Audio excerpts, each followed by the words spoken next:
I think that how the CIA can recruit people. And then what I think can happen is they have you do initiations. And I almost think that instead of it being a bloodline where it's a family, I think of it more like the mafia, where they might be the Colombo family, but they're not all Colombo in blood. And I think that's the exact same thing that happens with the bloodlines. I think that they do a blood oath to pledge allegiance to that specific family or organization, and then I think that they're tied to it. The Speak in Code podcast.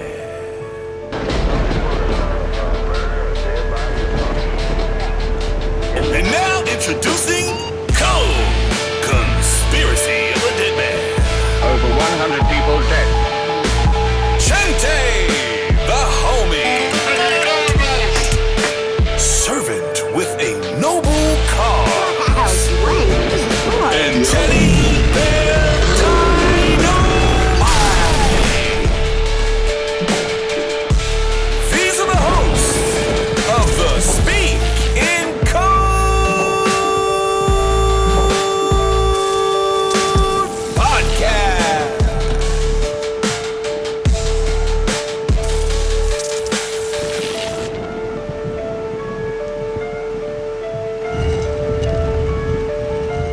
Hey, let's get this party started. What's up, guys? This is Code from the Speak in Code podcast. I am here by myself today. I was gonna do a what is it called? A trauma dumping episode, and then I was like, well, maybe I'll do just one specific topic and kind of run it from there. And then I was like, well, I think I'm gonna run it as a Speak in Code episode, but I will do it more like trauma dumping, but one specific topic. So I'll eventually do the trauma dump episodes and stuff by myself, like just quick forum ones and stuff like that. But I want to see how this works out with one specific topic. And I'm going to try to stop saying and as much. I feel like as soon as I say it at the beginning, kind of curse myself. But I want to start off by saying that this is Speak in Code. This episode is going to be about the 13 families, or just family in general. So, family is important to most of us out there, and I think I almost said it. I think that there's a lot of information out there and names that we don't really know, and we do know some names, but I don't want to get completely flagged or banned off of any social media outlet. So with that being said, I just want to start off by saying that there are a few books that I want to shout out. There's a few people that I want to shout out. I have Angel Troubles Garcia, and his book Liminal Trees. See, I got that red light. It's that red light district. It's the red for the Bloodlines. So I have Liminal Trees by Troubles Garcia. It's not a real thick book. I think it's like 100 and some pages, but it's a really quick read. I highly recommend it. Shout out to Troubles. It is a different type of concept of a book and stuff too. It almost seems like there's outlines to it and more like note taking or text. Like it's almost like if you were reading a text from somebody, and just go through it, read a few different things. There's a few topics in there that get you thinking. So always have fun with these conspiracy type of ideas. And I personally love the fact that my friends are goal oriented to the point where like they are doing things that I never would have imagined doing myself. And I have considered doing something myself like this. Not so much like Troubles' idea for the book, but more or less like Kevin from Where the Weird Ones Are, maybe come up with a short story, or maybe make like a story like a comic book, but have like specific characters. Maybe even have some guys like us from our podcast. I know, so big picture, there's other things in the background that are going on. I'm not trying to say that I'm taking anybody's ideas. Other people have these ideas. I'm going to see how they turn out and they run with it. And I might have a little bit more input on the direction of certain stories. I was even thinking and considering if we did do comic idea or podcast idea or short story idea.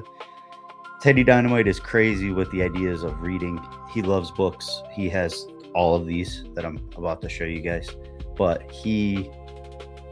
I feel like he's the type of person that would be able to write a really cool book about stories. And I like his ideas with, like, if you've ever seen the show Grimm, where it takes a turn from like the Brothers Grimm's stories and they incorporate it with like modern day, and they turn Grimm into more of a superhero or almost like a superpower or some sort of ability. That's what I should say. More like an ability. It's not like it gives him better strengths or weaknesses or anything like that, but he's able to see the unseen to the regular eye.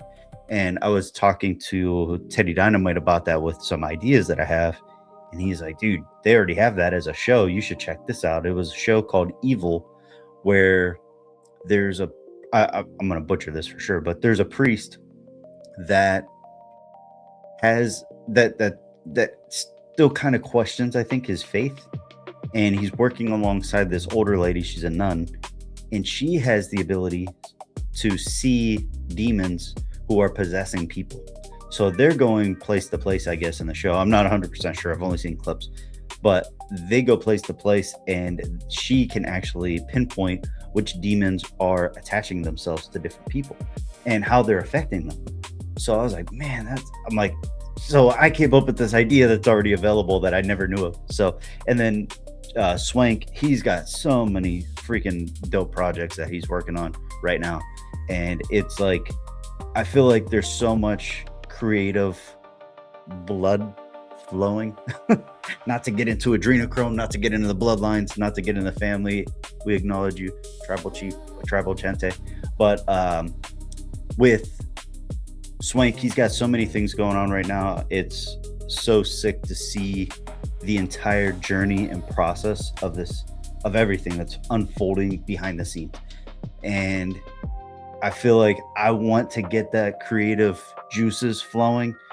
And I've been trying to work on a few different projects myself. And they're just personal little projects that I'm doing in a video game. So it's like, if you guys like playing Street Fighter and Mortal Kombat and wrestling games and any type of video games where it's like combat related or special abilities and you're able to fight back and forth and stuff, I'm working on creating a bunch of friends from the podcasts that I've met along this whole journey, and I'm trying to put them into the video game itself. So I'm getting to the point where I feel like I'm getting pretty good at it, to the point where I can get people's faces lined up almost perfectly. Like the best example I have is Doc Brown from Prometheus Lens podcast.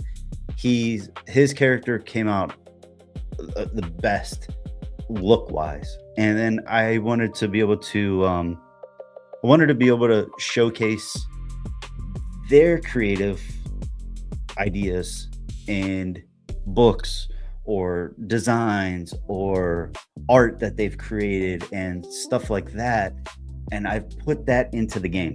So what I've been doing is I've been working with almost not quite graphic design, but I've been working on copying their ideas exactly, like copy paste.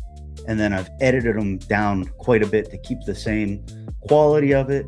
And then I've uploaded it into the video game. And then once I've created them in the video game, I then have their crowd signs being held up by the fans that are random designs that they have, or like Riley from Midwest Mythos.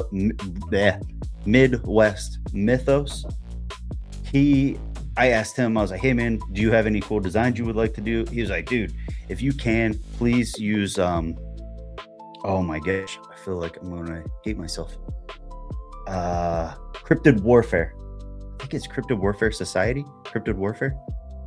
Drewski from Cryptid Warfare has a bunch of cool designs. So I reached out to Drewski, told him the idea, and he was like, dude, don't worry about putting me in the game, but here's some of my designs. So I copied them over and I spliced them, pretty much made them so they had no transparency, like, or they had no background. The background was transparent. So I could put it on different clothes. I could put it on different types of fabric or designs and stuff like that in the game specifically. So Riley's wearing a Cryptid Warfare shirt. It's a custom one that I ended up making in the game itself, but I've given him like all these cool abilities or cool power, or not powers, but cool moves and stuff like that, because it's all pro wrestling, like WWE type of stuff.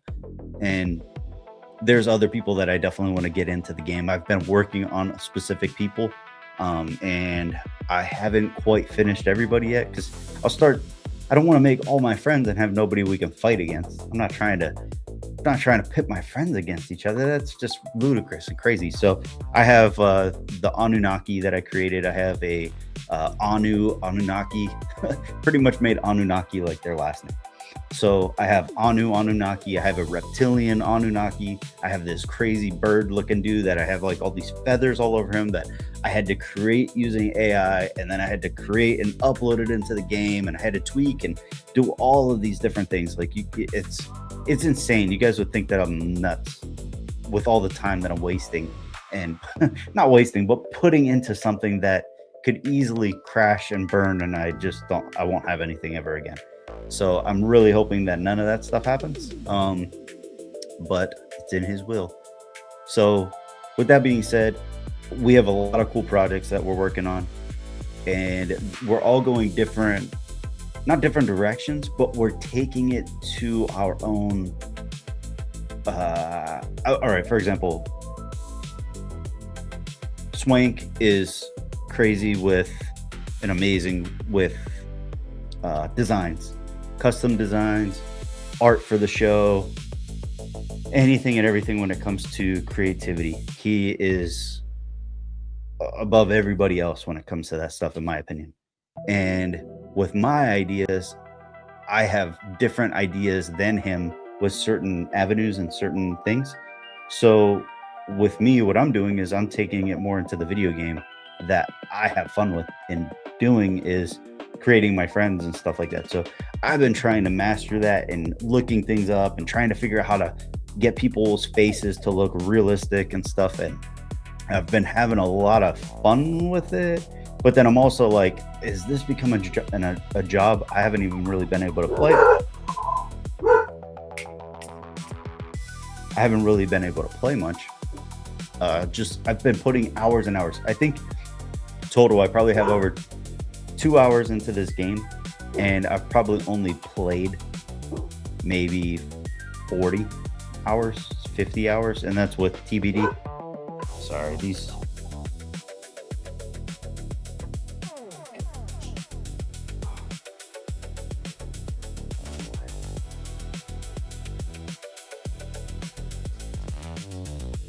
Sorry, I gotta turn my dad voice on for these dogs and shut up. No, they're chilling. So anyway, that's kind of where we've been working on things. Swank's been working on his own projects and company and business and different ventures and avenues with other podcasters and other things going on. And I've been doing my own thing with the creativity portion of it. I've been getting Teddy Dynamite's input on everything, and he's been helping me a lot with all that stuff. And Chente is in the back doing absolutely nothing, twiddling his fingers. So he's out. We're kicking him out of the show. He's never coming back. No, I'm just kidding. So Chente, love you. He'll be on soon. We'll probably be getting some of these projects rolling. We're gonna roll some things out, let him try some things. He's been getting all the free shirts. Every shirt that I have that we're customizing and all this stuff. Sorry, this is. All right, there we go. Sorry, the camera was getting a little blurry. I'm like, I'm in 1080p. I don't want to be 420. Well, some people like to be 420. I don't. But anyways, so before I get too far gone, this is pretty much our throwing plugs out segment. I got the liminal trees. I got Bennett Tanton's The War You Didn't Know You Were In, Understanding and Winning the Spiritual Battle. This is awesome. I love this book. This is one you don't just read and put down. You pick up whenever you need it. And I feel like there's a lot of people right now that feel like they're being attacked spiritually or physically, financially, or whatever the case. It's like if you feel like, say you don't want to pick up the Bible, you're like, this isn't really my thing. Pick this up. I'm not saying pick this up instead, but I'm saying if you feel overwhelmed or you feel like this is a lot to read when you're looking at the Bible, start with something simple. You know, this will point you in the right direction on where things that you can kind of pick up as you go. So Bennett, awesome book. He's got a few more books. I think he has one. I just bought it today. It's called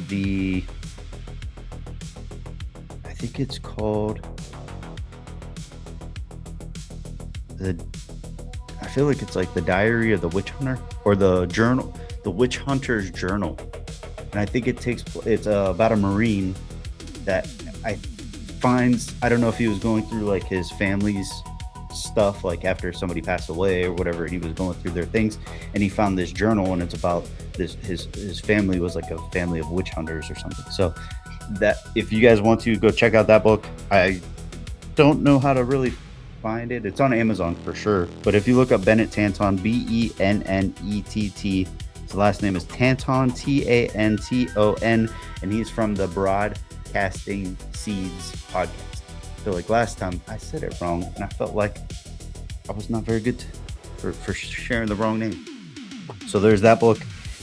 Shout out to TBD. He sent me this book. I think he got it for my birthday or for Christmas. I think for Christmas, but he gave it late, so it was almost on my birthday, so consider both. Conspiracy Theories Unveiled, exposing the hidden truths behind the 27 most controversial secrets you can't ignore. So I'm definitely going to jump into these. I feel like I need to just start reading in general. I feel like I don't read much or often enough at all. And then we got Kevin Sapiel Jr. He's got these books called The Adventures of Rizzo and Weird Son, Monster Hunters. Hollow in the Pines is book 1. It's like 100 and... I think it's only like maybe 100 and some pages. It might be 150, 200 pages, something like that. But I don't think it's that many chapters. I think it might be like 10 or 11 chapters max. Well, maybe 12. But as you can see, it's not a thick book at all. But a boy gone missing, a father found hanging, a monster in the woods. Kevin Weirdson and his loyal Staffordshire Terrier, Bull Terrier, Rizzo, which is pretty much a pit bull, but a Staffy, they're the best. I got part of one. Are known for finding the lost, especially when others have given up. But when they're called to investigate the disappearance of a 12-year-old boy in the quiet woods of Maine, they quickly discover this is no ordinary case. The deeper they go, the stranger it gets. A mutilated body hanging from the trees, a trail of massive clawed footprints. Locals whisper about a creature that hunts under cover of pines, a creature that's been feeding for generations. But something more terrifying lies just beneath the surface.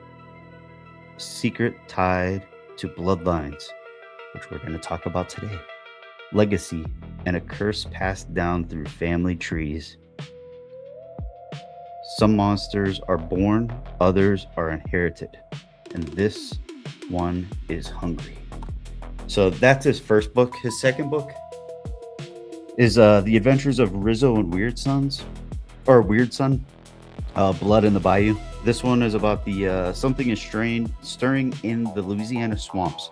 When people go missing, Kevin and Rizzo investigate, but what they find in the swamp is older, hungrier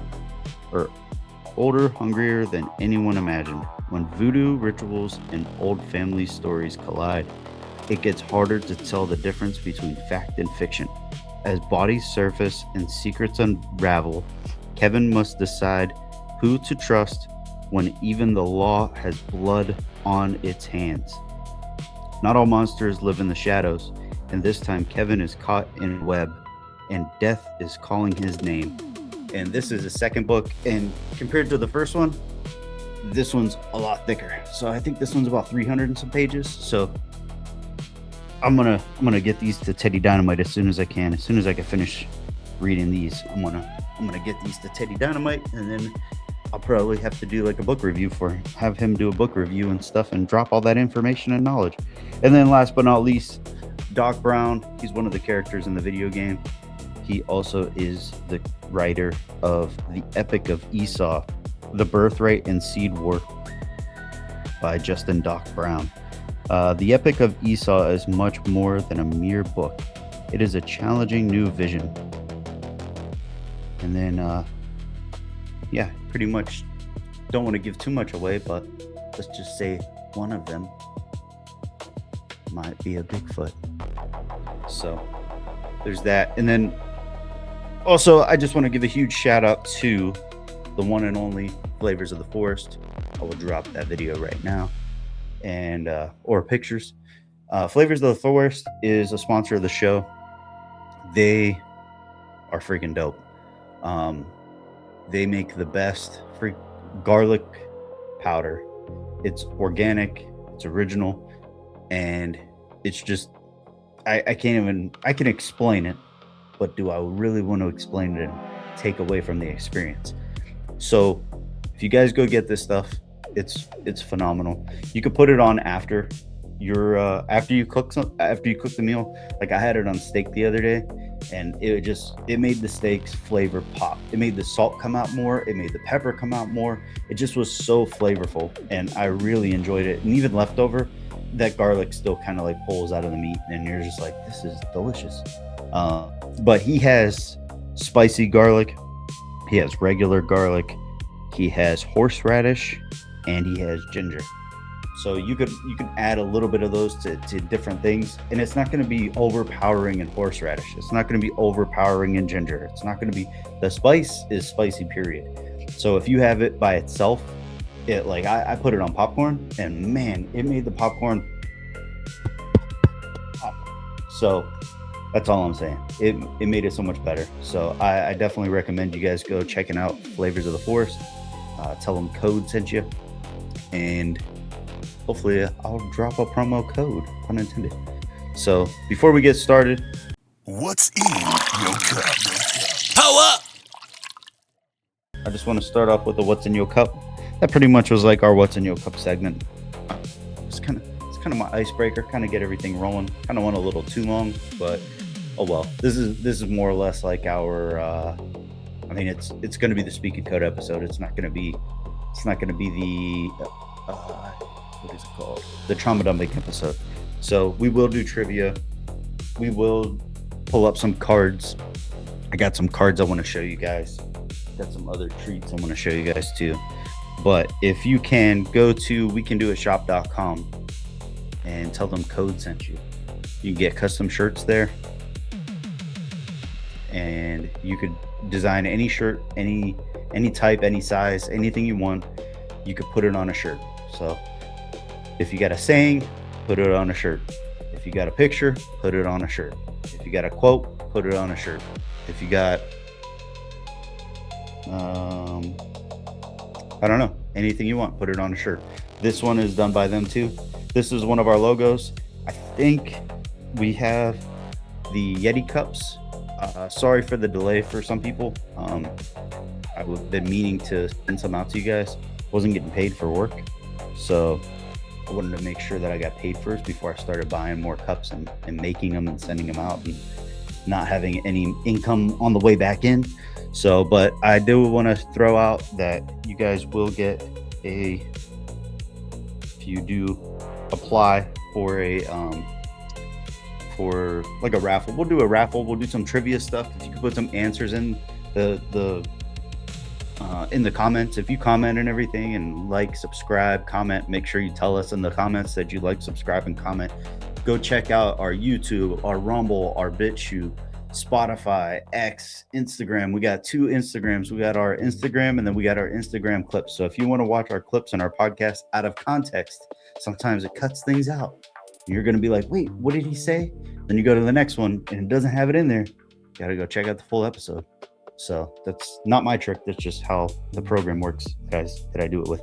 But we will do raffles and stuff. This is on the front of the shirt, and then this is on the back of the shirt. It's a UFO abducting a cow. It is not in all red. There is the green in there, and there's yellow in there. For some reason, that's just how the picture looks. I grabbed too many shirts. Or you can get one of these. It is our Jurassic Park logo.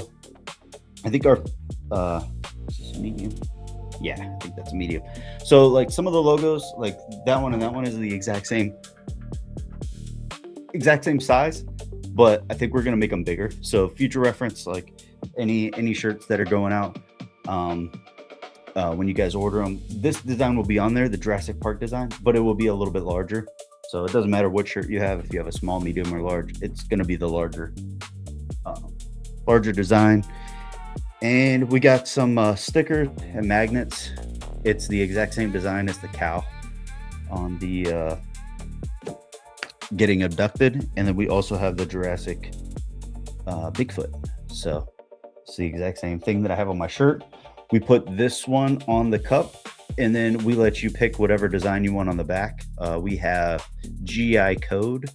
We have the Teenage Mutant Ninja Teddy Bear Dynamites. We have the Speak Fighter, and I feel like there's another one. I just can't think of what it is. I haven't done this in such a long time. I feel lost. So, and then also I got some extra cards. I'm gonna send these out to my boy Sam from Web of Mysteries.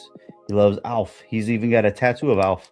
I came across these cards in a pack, I think that I got from Paranoid American, and these are Zoot cards. I think they're gum. I think they had like gum in them and stuff too. But this pack of cards is from 1987, 39 years ago. So almost 40 years ago. So just so you know, these cards are really old, and I'm going to be sending them to you, Sam. I also have your cup. I have your shirts. So they will come out to you soon. But sorry, let's get started with this show, and I will pull up the first video. I did the wheel of I did the trauma dumping wheel. I spun it, and it landed on families. So we're gonna go with families. That's gonna be the topic of this episode.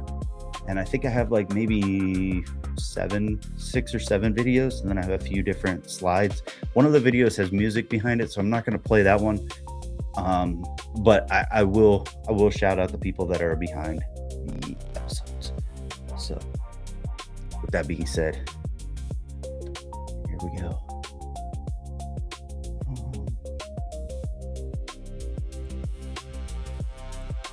And also, thank you guys for tuning in. I have a lot of fun doing this, and I feel like I haven't done this in such a long time. So I've been missing it a lot.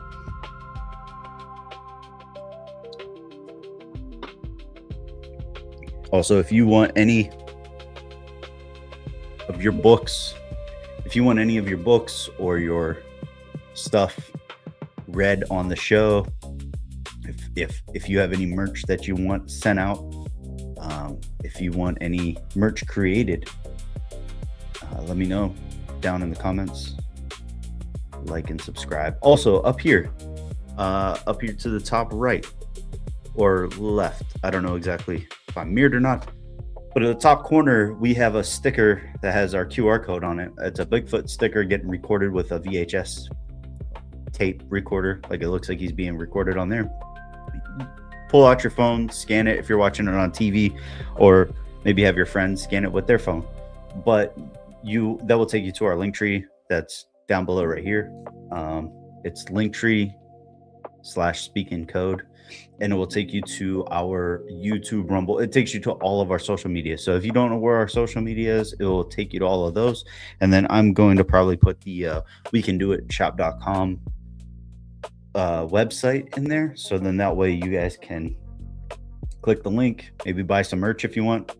But definitely hit me up in the DMs if there's anything that you guys want specifically. If you want a Yeti cup, if you want a specific color, if I promised you I would get you one and I never did, just tell me, and I'll try to remember and find the text got a new phone, just realized I blocked numbers by accident, so I had to unblock people. So I don't know why that happened. It was a weird mishap. So anyways, this is the first video.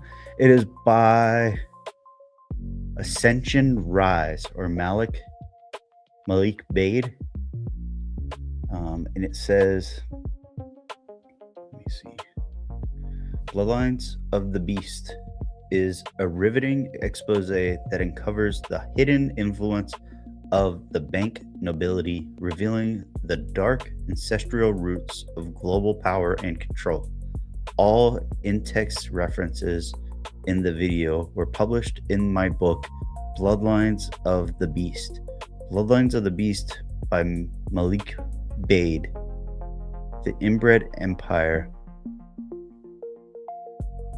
Speakers Lauren Moret, Daryl Hamamoto.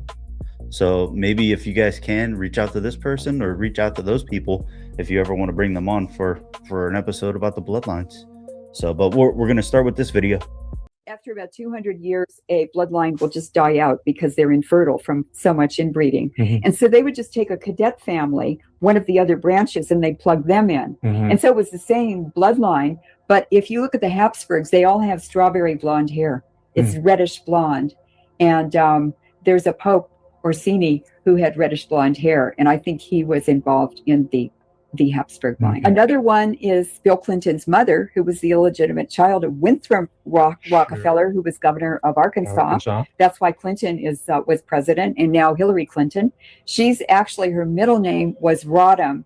What I looked it up, and it was shortened from Brodowski, and she's from a Jewish family in Brodowski, Poland. They keep rebreeding the ancient stock. The chi in Italian, like Medici. Yeah, chi means the stock, the bloodline you're from, or the tribe. It means DNA is what it means, and it's always through the female. It's not through the male. It's through the female. After about 200 years, a bloodline will just die out because they're in. So that one's interesting. Just the fact that she's talking about certain bloodlines will fall out or just die out. And I think the other thing too, I was talking to some people in the chat, and when I mentioned, hey, do you have any videos about bloodlines? One guy specifically, Awakened Lion, Matt Lane, was like, are you talking about the 13 bloodlines that are just the front, or are you talking about the ones that we can't talk about? I'm like, well, clearly I'm trying to keep my channel. Can't talk about specific ones. One specific one, I don't know how I could talk about them. You'd probably have to do a deep dive into certain episodes. I think they're like a French family that is in charge of a bunch of stuff. I think Sam Tripoli mentioned them on one of his episodes and lost all of his, I think he lost all of his channels. I think he lost his Instagram, TikTok, YouTube. I think Spotify was throttled. Like, I think that's what it was. I don't know if he lost everything, but I think all of his views went from like 100,000 views down to like 100. Like, they throttled him so bad. The only way that people could find him was, I mean, even if you ring that bell on YouTube and stuff, they could unring it, all that stuff. Like, I feel like there's people that I've been following, and I'm like, man, they posted something. Why does it say follow? Sometimes it will show like they have somebody else tagged in it, and maybe you don't follow that person. But there's other times where I've come across videos like they're not getting throttled anymore, and their name pops up, and I'm like, wait, why aren't I following them?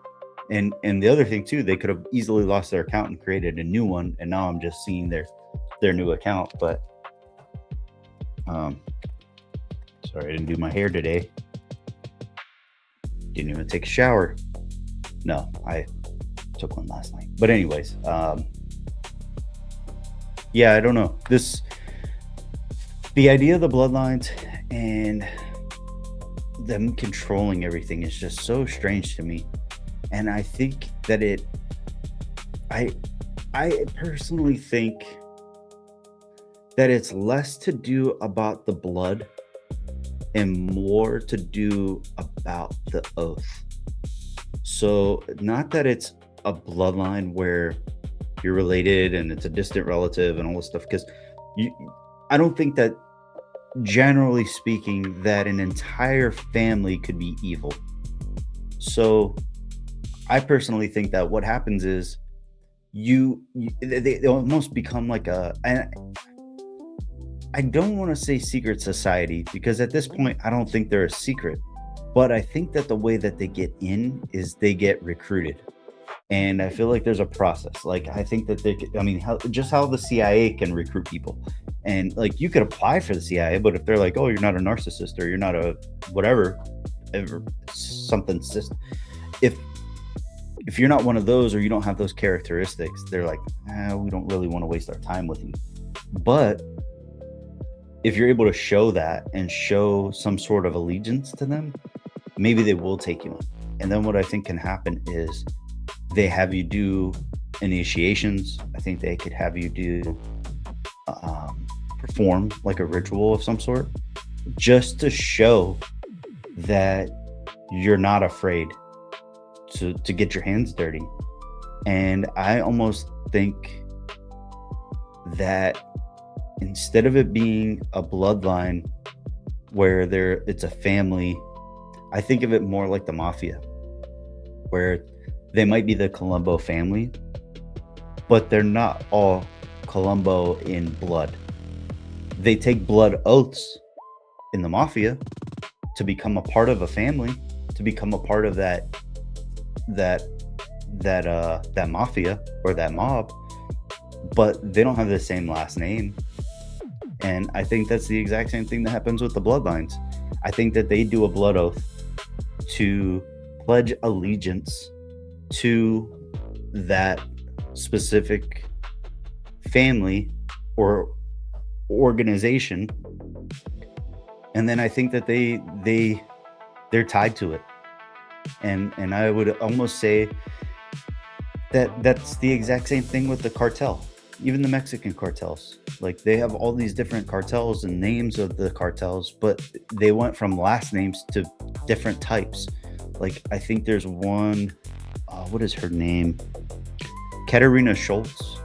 She always talks about it. I think she's Polish, that lives in Canada, that goes to Mexico, and she speaks fluent Spanish, and she interviews different cartel members. And not that she gets intel from them, but she goes and does these deep dive on the ground, face-to-face interviews with these cartel members.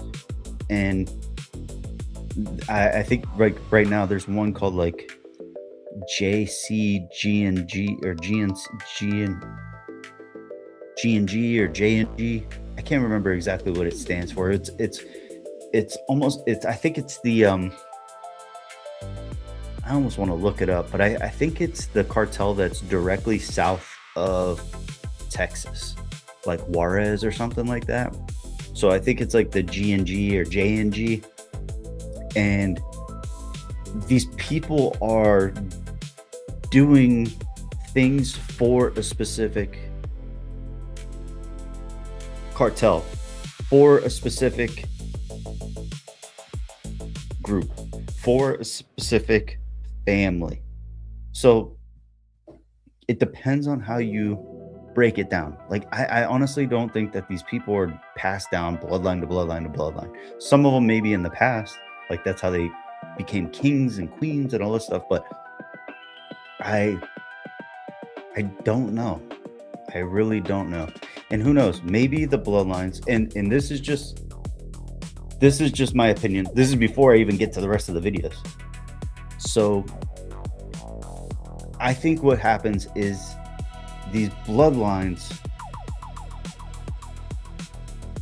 intertwined with all these other ones, right? So let's say, for example, 13 bloodlines rule the entire world, right?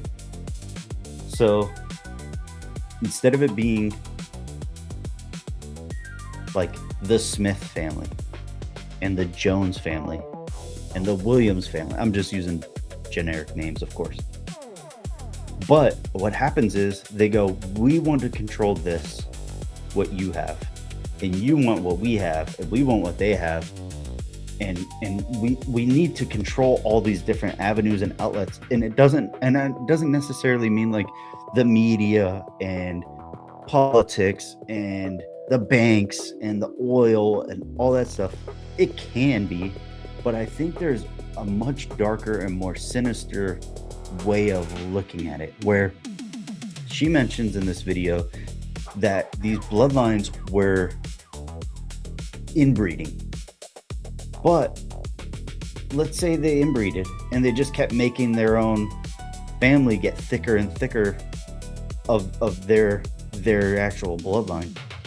But what if they started crossbreeding, and not crossbreeding with different nationalities or different types of people, but like, let's say the Williams or the Smiths started breeding with the Joneses. So then they go, hey, we'll give you a son if you give us a daughter.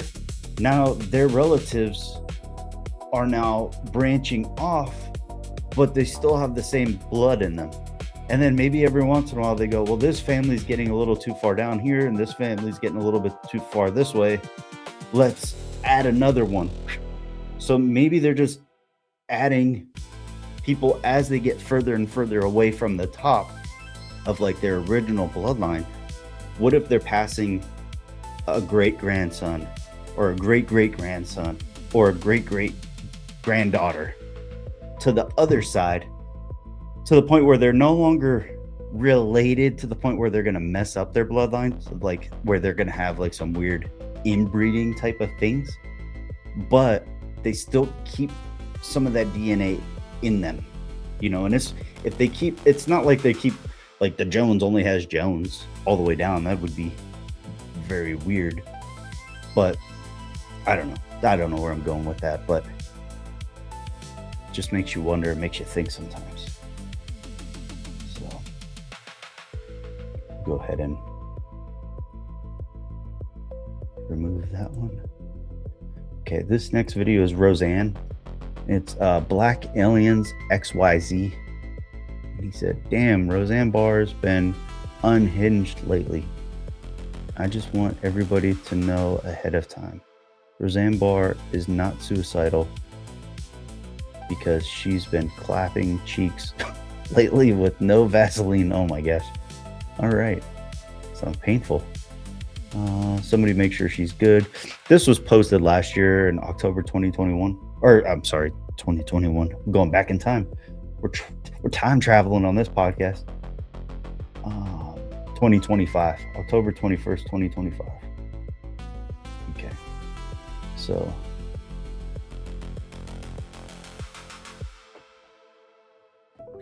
just want to make sure the speakers are still on.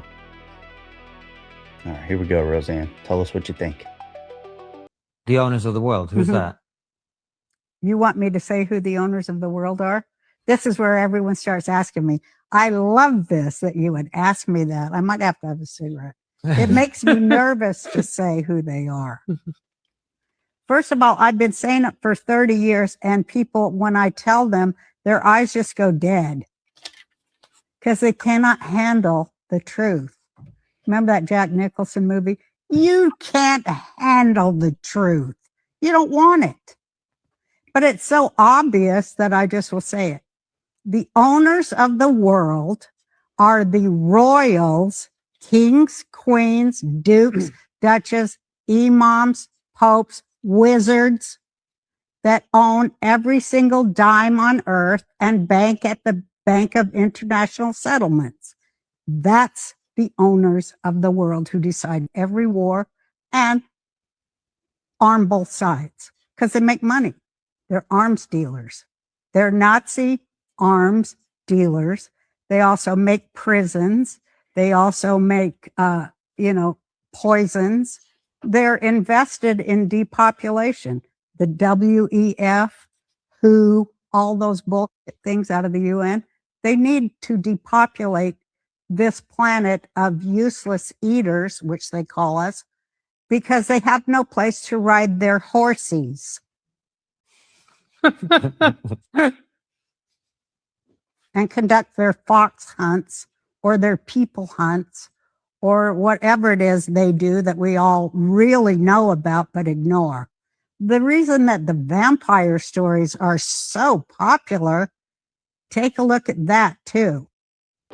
The owners of the world. Who's Mhm. that? So crazy that she mentioned the vampire thing. 'Cause I just heard something about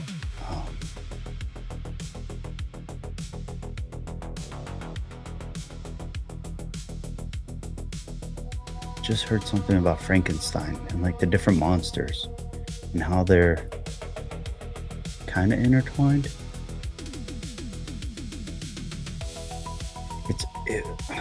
I'm trying to remember what it was exactly.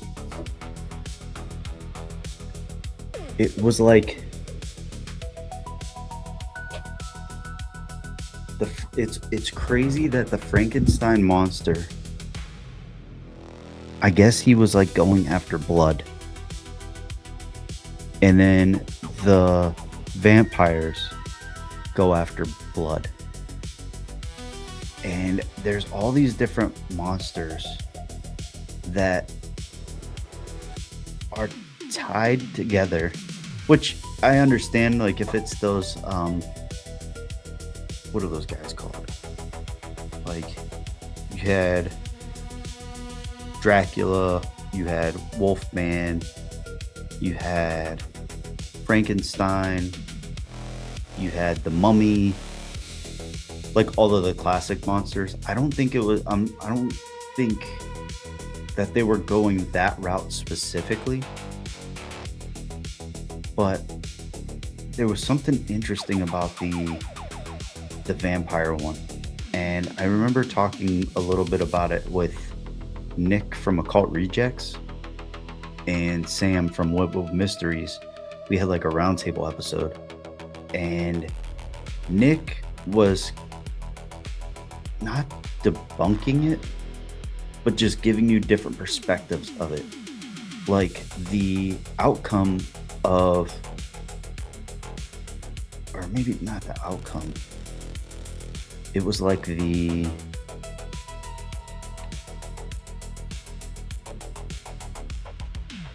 what would you call it? Symptoms. The symptoms of a vampire were like similar symptoms of tuberculosis, and then there were some other random ones too. That was very interesting. I never heard it put in that perspective. I've never even considered thinking of vampires being a real thing. And then Sam was almost rebuttaling it and coming in and bringing other information out to it too, which was, I was just kind of stunned. I was like, I think I kind of sat back and just listened to them go back and forth. Not that they were going back and forth like arguing or anything, but they were going back and forth with just providing more information. Sam, I feel like, is just a plethora of knowledge. I feel like he's a filing cabinet. You just open and you can just pull something out and then drop it back and then pull something else out, and it's like constant more and more information dropping knowledge. And then Nick too, it's like there's so many different perspectives that he has on so many different topics. It's cool to see and cool to understand, and I definitely want to have him on one-on-one as like have him on as a guest, not one-on-one, but have him on as a guest, because I feel like Chente and Swank and Teddy Dynamite would all have really, really good questions for him that would keep the conversation just going. So I really like the flow of his episodes, and his voice is just so soothing. It's that raspy cigarette voice. It just sounds like it's great for radio. And then Sam, he's on another level. He's like a crock pot that's just you have it on slow cooker, and you're just like pull the lid open and you're like, oh my gosh, this is another portal. You put it down, you switch it to warm, and then you come back, you open it up, you're like, there's a totally different portal. It's about to transport me somewhere else. You turn it on high, you come back, it's on a full boil, and you're like, this is too much stuff. This is too much information. This is too much in this pot to deal with at this moment. But I feel like every time we call him crockpot, because you just take the lid off, gonna try something new or check something out, see what's in it, see what it looks like, see if it's done, see if it's ready, and you're transported somewhere else completely different. So that's his special ability. That's his power. So if he's ever in a video game, I feel like he's gonna get an actual crockpot with a a long cord at the end, and he's going to just lift it up and pull you in and throw you in the crock pot and close it, and you're going to just transport somewhere else. But that's just my crazy imagination. Sorry. But now this next video is by Sunny Festale. I'm not 100% sure how to say his name. I've never seen him before until recently. He's got Beck Lover. Beck Lover is freaking awesome. If you haven't seen Beck Lover, you have to go check out the Julian Dory podcast, and you need to check out Danny Jones. He's always bouncing back and forth between those guys. And he might have been on Tinfoil Hat before. I'm not 100% sure. He has a ton of knowledge. He seems like he's an amazing guest. You just push the mic over to him, and then he just keeps going. So I don't think there's going to be anything. If you ever have him on as a guest, I think you could just ask a couple questions and just let him roll, and you would have a full hour-long episode, 2-hour episode just by himself. But I think this video has. I'm pretty sure this video has music behind it, and I think it's the Dexter theme song. So I'll probably blur it out, or I'll probably shut it off, and then I'll either try to read the subtitles or let you guys read the subtitles, just depending on how long the video is. But I'll play the whole video. I'll probably cut it out, but here we go. Gave me a look that only a mother can give a child. Look at the faces. Look at the faces, bro. Tell me no, bro. Look at the faces, dude. Same bloodline, bro. Clear as day. Look at.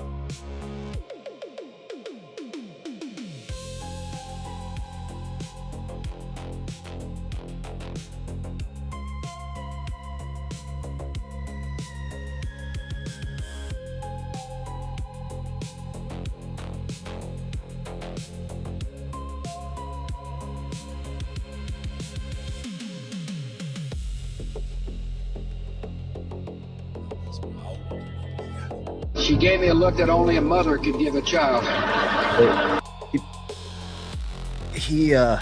So what the video is George Bush Jr., and he's just joking around, and he goes, "She gave me a look that only a mother could love a child," and it's like, then it shows his face changing and morphing into his dad's face, and then it shows his face morphing into the King of England's face, which I think it's Prince Charles or King Charles now. Then it shows his mother's face transforming into, was it Barbara Bush? No, that wasn't Barbara Bush. That was like I think that was the Queen of England. It showed her face transforming into different people's faces too, but they were all like, they're showing the Queen, George Bush Sr., George Bush, or George W. Bush. Then they're showing Jimmy Carter and Ford, but they're showing the George Bush Sr.'s face transporting into the Queen's face. Yeah, but then they're slowly having it transform into Carter's face and Lyndon B. Johnson's face. Like, just because it's morphing and you're seeing I don't know. I hate when they do this.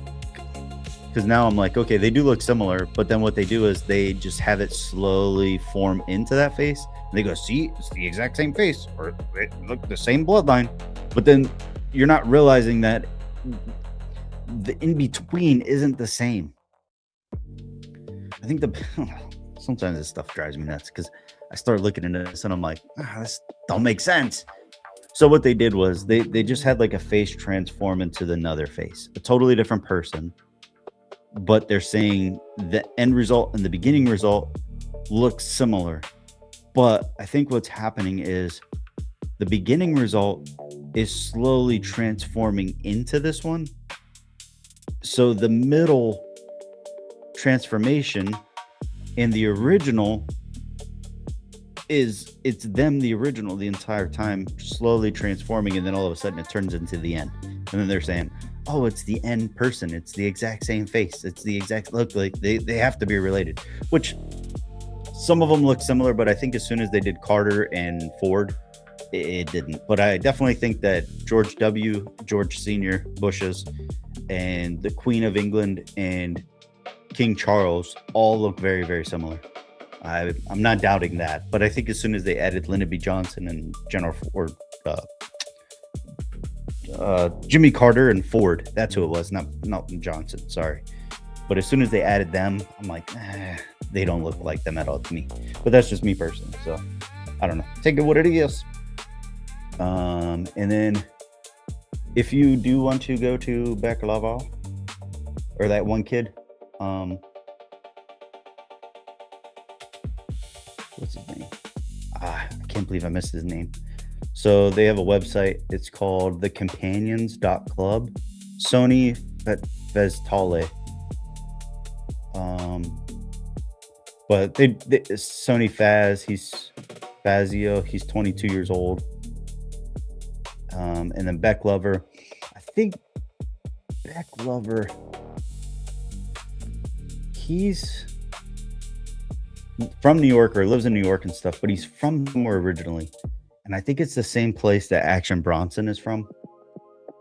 It's somewhere over in the Middle East. It's not Middle East. It's like Eastern European, I think. I think it might be Romania. Or I can't remember. Anyways. Okay, so we'll do this video next. This one is disobedient dipshit. So this is her talking about the bloodlines and stuff too.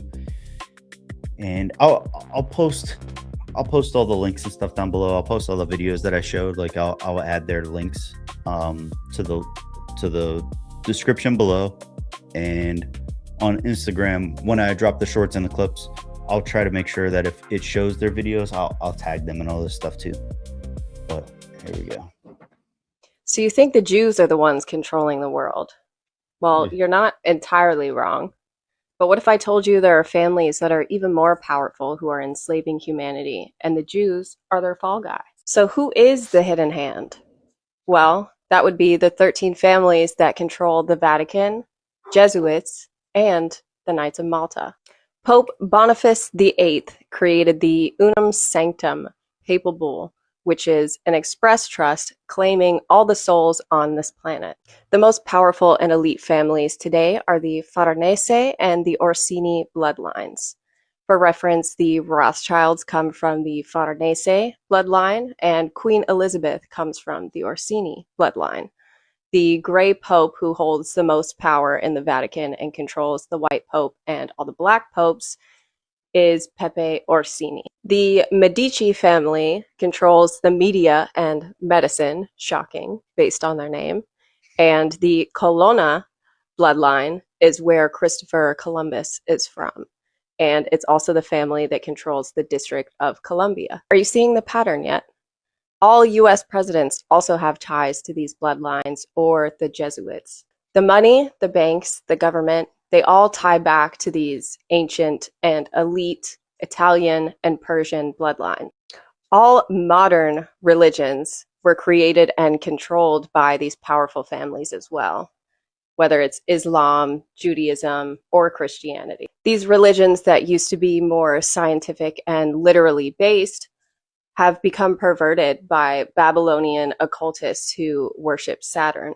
Baptism, communion, circumcision, when you really look at them objectively, they're occult rituals. When you start to truly unravel the dark forces behind every war, atrocity, and inquisition, they always tie back to these satanic murderers who practice black magic, pedophilia, and human sacrifice. These are the families that are truly behind the New World Order agenda, and they're trying to create World War III between the Muslims and the Jews. It's a giant ritual sacrifice. When you look to DC, all you see are Roman structures, and it shows you who's truly behind all of the atrocities in our world and our government. Our country has been controlled by Rome since its inception. So while Judaism and Zionism have become satanic cults, When we only focus on them, we're only playing into the hands of the people behind them who are even worse. Stop letting them operate in the shadows, or else you're just furthering their agenda.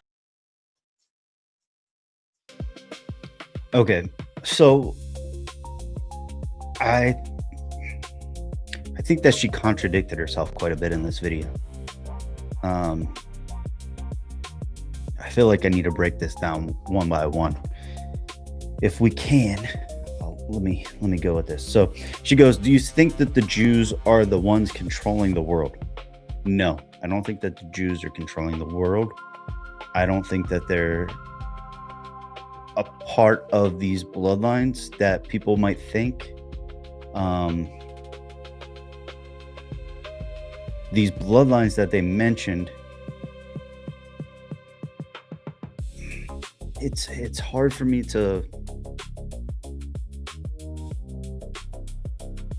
talk about this type of stuff and try to show like bloodlines and then saying like the bloodlines control the world or all these different things, and then she's like the Medici family controls media and medicine, just because it's very similar in the way that it sounds. Like that has nothing to do with the media, the medicine, like the media and medicine. If you were to say like, okay, well, look at all the media today and they're brought to you by Pfizer, brought to you by this Johnson & Johnson, like they're constantly showing like those different types of advertisements. Maybe that's how she's linking those together. But how maybe Pfizer, I would have to look more into that. I don't think just blanket Medici, medicine, media. Like I don't think that those two things correlate enough to link them together just based off of the way that the name is sounding. Because then you look at like Rothschilds, you're like, oh, what do they make? They make shields. They make red shields. It's like, okay, well, are they the what is it called? Red Cross, you know, or are they a part of the Red Cross?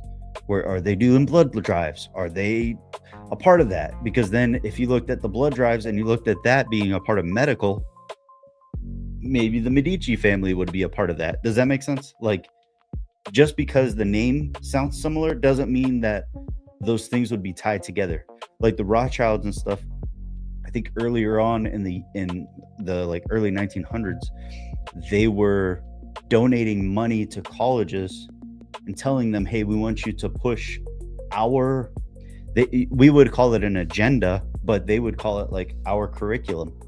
So they want people to push their curriculum in these colleges, and they go, well, that's not right. That's not how things are. It's like, well, we're going to pull all of our funding from you then if you don't. So then it puts these schools in a bind by having people to like, oh man, do we teach this incorrect curriculum or do we not get funded? You know, and a lot of people are like, man, I need that paycheck. You know, give me that paycheck. We'll say whatever we want. Like we'll take it in. So the Rothschilds or Rothschilds or whatever you want to call them. I heard somebody talking about their wine.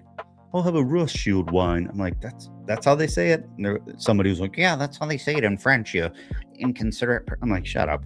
So anyways, so let's break this down. I'm going to show you exactly what I'm talking about when I say that she's contradicting herself, because I don't want to sound like an idiot, but I also don't want to be posting random things that are like, that don't sound right. And I'm not looking like, I'm not doing a deep dive in this right now. I'm just showing the videos just so you guys can watch along. But this is where I'm going to show you.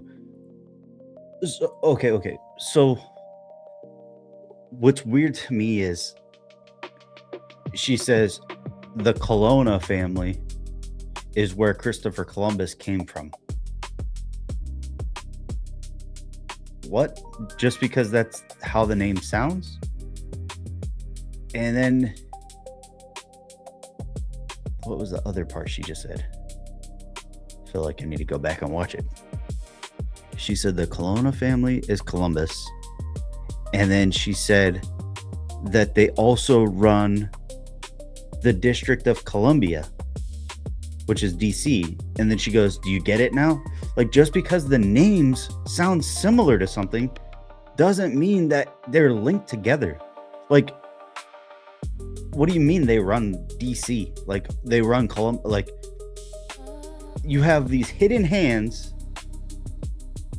that are putting the blame on the Jews, supposedly, in what she's explaining. But they're so hidden that they're out there. Like that's what doesn't make sense to me. Like I feel like these guys are like technically the fall guys that are investing in different things. I think the other thing that you have to look into too is like, it's who's funding who. And I think that France is a lot behind it. The Bank of France, there's the Bank of London, there's the Vatican, which I think has their own bank, or the Bank of Rome or something like that, and then DC, and then there's I think one or two other ones where they're not technically, they're like I would say they're like sovereign nations, where like they don't answer to the country that they're a part of or in. They're their own entity, which like technically I think DC, because DC is within the United States, but it's not the United States. Like it's not a state. Like that's the only thing that I can understand when it comes to this stuff. Like I haven't looked too much into it. And then she says, yet all US presidents also have ties to these bloodlines. It's like, well, I don't know if they have ties to all of them. Like, is that a blanket statement? Like they all have ties to all of these, like they're all a part of these bloodlines? Or are they all from the same bloodline? Like, and then are they all intertwined? So like that's how I look at it, as like that. Like, say you got these 13 families, and instead of saying like they're all up here and they're all trickled down, I think they braid together. That's what I think. So, and then we'll go into this, because she started talking about religion and saying that it was this is where it kind of was like, this sounds like she's contradicting herself here, especially towards the end. Okay, she said all of these modern religions were created and controlled by these powerful families. I don't think that they were created by these families.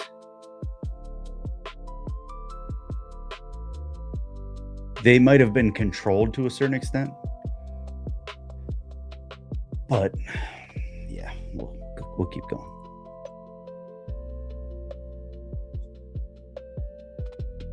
So she names the 3 Abrahamic religions. And then she goes, these religions that used to be more scientific and literally based. What? More scientific and literally based?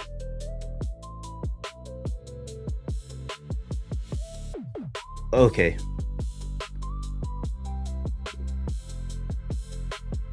So that's my disconnect with this whole video.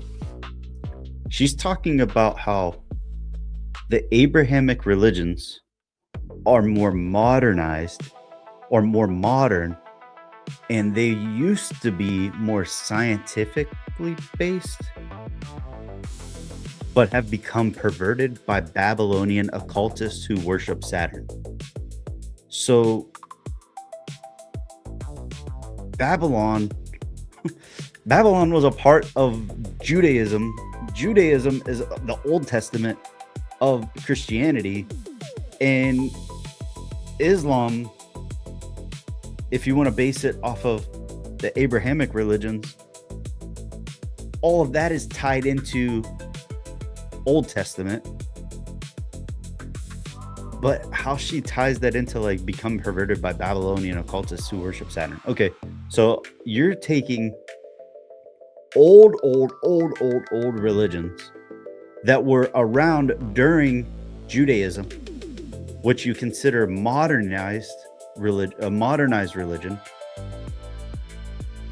You're taking Babylonian occultists who worship Saturn as they were past, but now they're currently doing it, and now they're currently in charge of all the Abrahamic religions.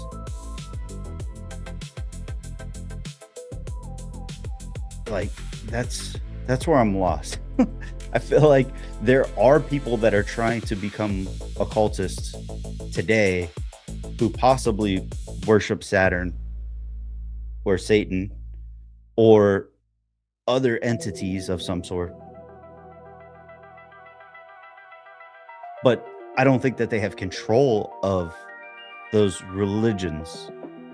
Maybe the way that some of them are taught or ran to a certain extent. But that's the thing about religion. You could believe in something. You go to a place.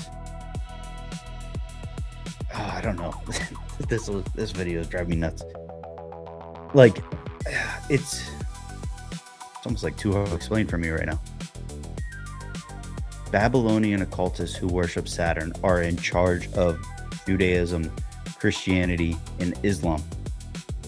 Even though they all take place at totally different times, except for the Abrahamic religions, where Islam is created from Abraham. Christianity later came from Abraham. Judaism is from Abraham, which Christianity and Judaism kind of align together.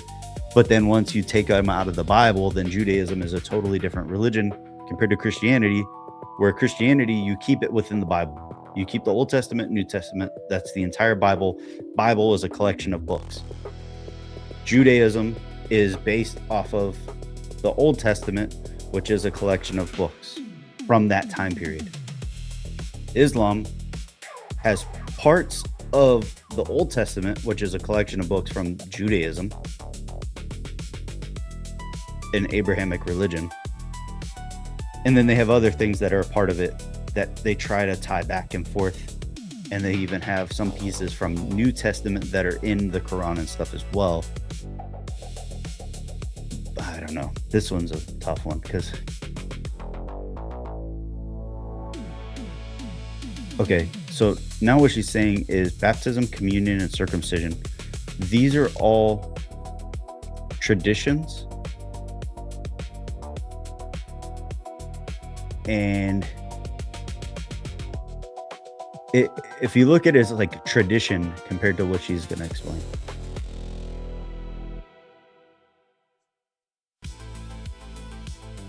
Okay, that's what she's saying. She's saying that they're occult rituals.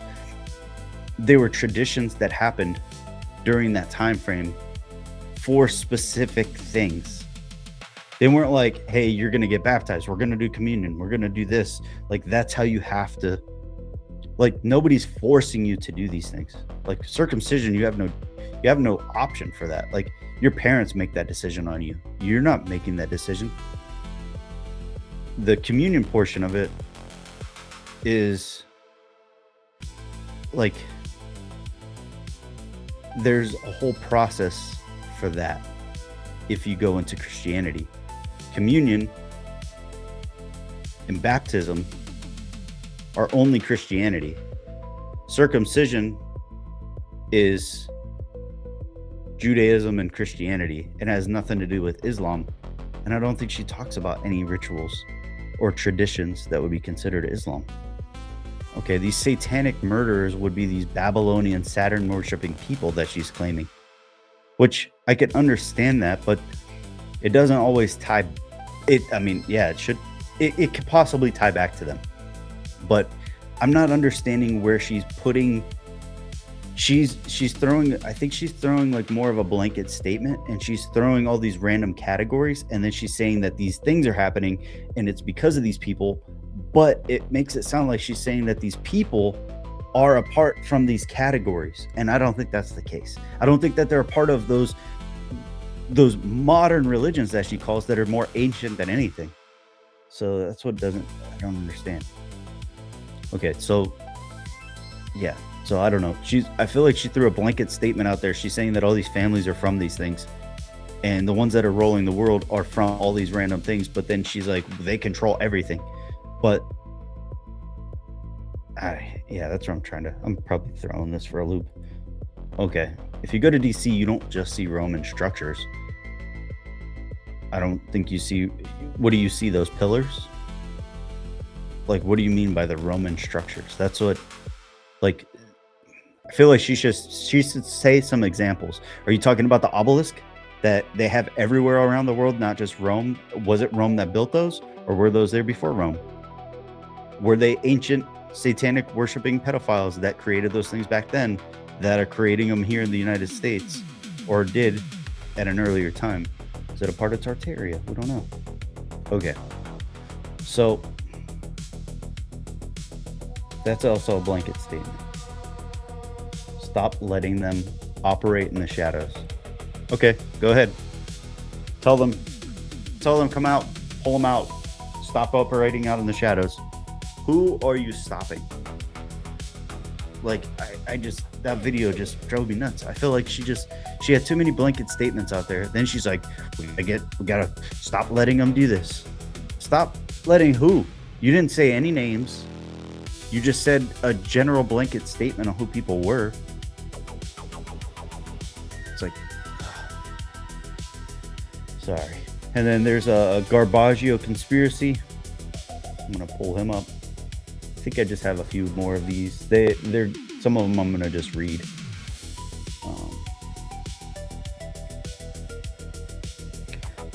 But this is a member of the Rothschild. Okay. So sorry.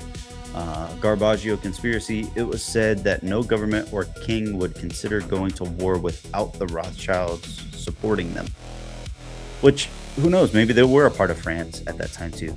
But this was posted on X by Shadow of Ezra. A member of the Rothschild family, Dame Hannah Rothschild, publicly confirms that no government or king goes to war without support from the Rothschild family because of how influential they had become. She says the original Rothschild sent his 5 sons to the capitals of Europe to take control of the international banking system. She adds that the 5 brothers sometimes communicated with each other using pigeons. Oh, there's more. A member of the Rothschild family, let's see. Oh, wait, she's talking. Sorry, I didn't know she was going to talk. The house that he lived in when he eventually had 13 children was only 14 feet wide, and he lived there with his very, very overpowering and dominant and an incredibly brilliant wife who was called Guttel. He was determined to get out of this ghetto. At nighttime, the ghetto was closed. You weren't allowed to leave. The street was so narrow that no sunlight could penetrate.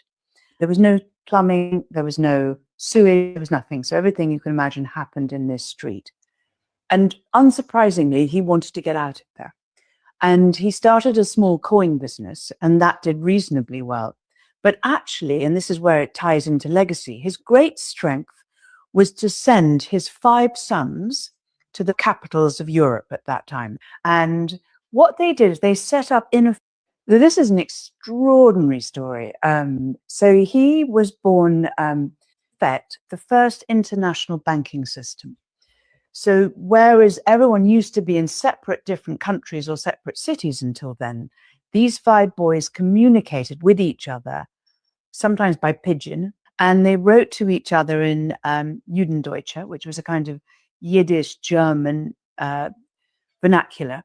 And that is why they were so successful. And this absolute belief in togetherness, you've got to stand together, you've got to work together, you've got to work across borders, you've got to work with rules. And by 1789, when the last one went, to 1815, so a very, very short period of time, it was said that no government or king would consider going to war without the Rothschilds supporting them, because that was how incredibly influential and powerful they had become. FET, the first international banking system. So whereas everyone used to be in separate different countries or separate cities until then, these 5 boys communicated. Yeah, I mean, I don't know. It's like these international banking systems is what's very weird to me. It's like I think what they were able to do is they'll be able to, like, I don't know if they were able to use like a tax credit, if they're able to use some sort of credit system. But I feel like there's something deeper than that, like more than just a bank. Because I feel like there's banks that can do things that they can deny you certain things. they can shut things off. Like there's guys that I know that were banned from using like GoFundMe's or Kickstarter or different things like that just because of things that they posted. I don't know them personally. Maybe I do. I don't know. I'm not telling. But some of these people lost opportunities to make money and make a living or promote their things because of something they said, which is insane to me. Like you get the freedom of speech, but I feel like these people that are in control of your loans or these places like this can stop you from making money. And then if you ask them for money or ask them for a credit or ask them for a loan or anything like that, they can easily deny it, and then you're SOL. So I don't know, it's crazy. And then this one this one's funny. It's punny. I'm hilarious. This one is it says, oh, this is Scotty the Kid. He's the guy, if you don't know, I'm sure if you're listening to my podcast, you probably know all the same people that I know of. He's the one that always puts on the March for Children and like protect the children type stuff. So like if you don't already, go check out Scotty the Kid, give him a like, follow, subscribe. And it says, when the left and right come together and realize it's all of us versus 13 families. So I've been trying to explain this to my dad, and it has music to it, so I won't play the music. I think it's like the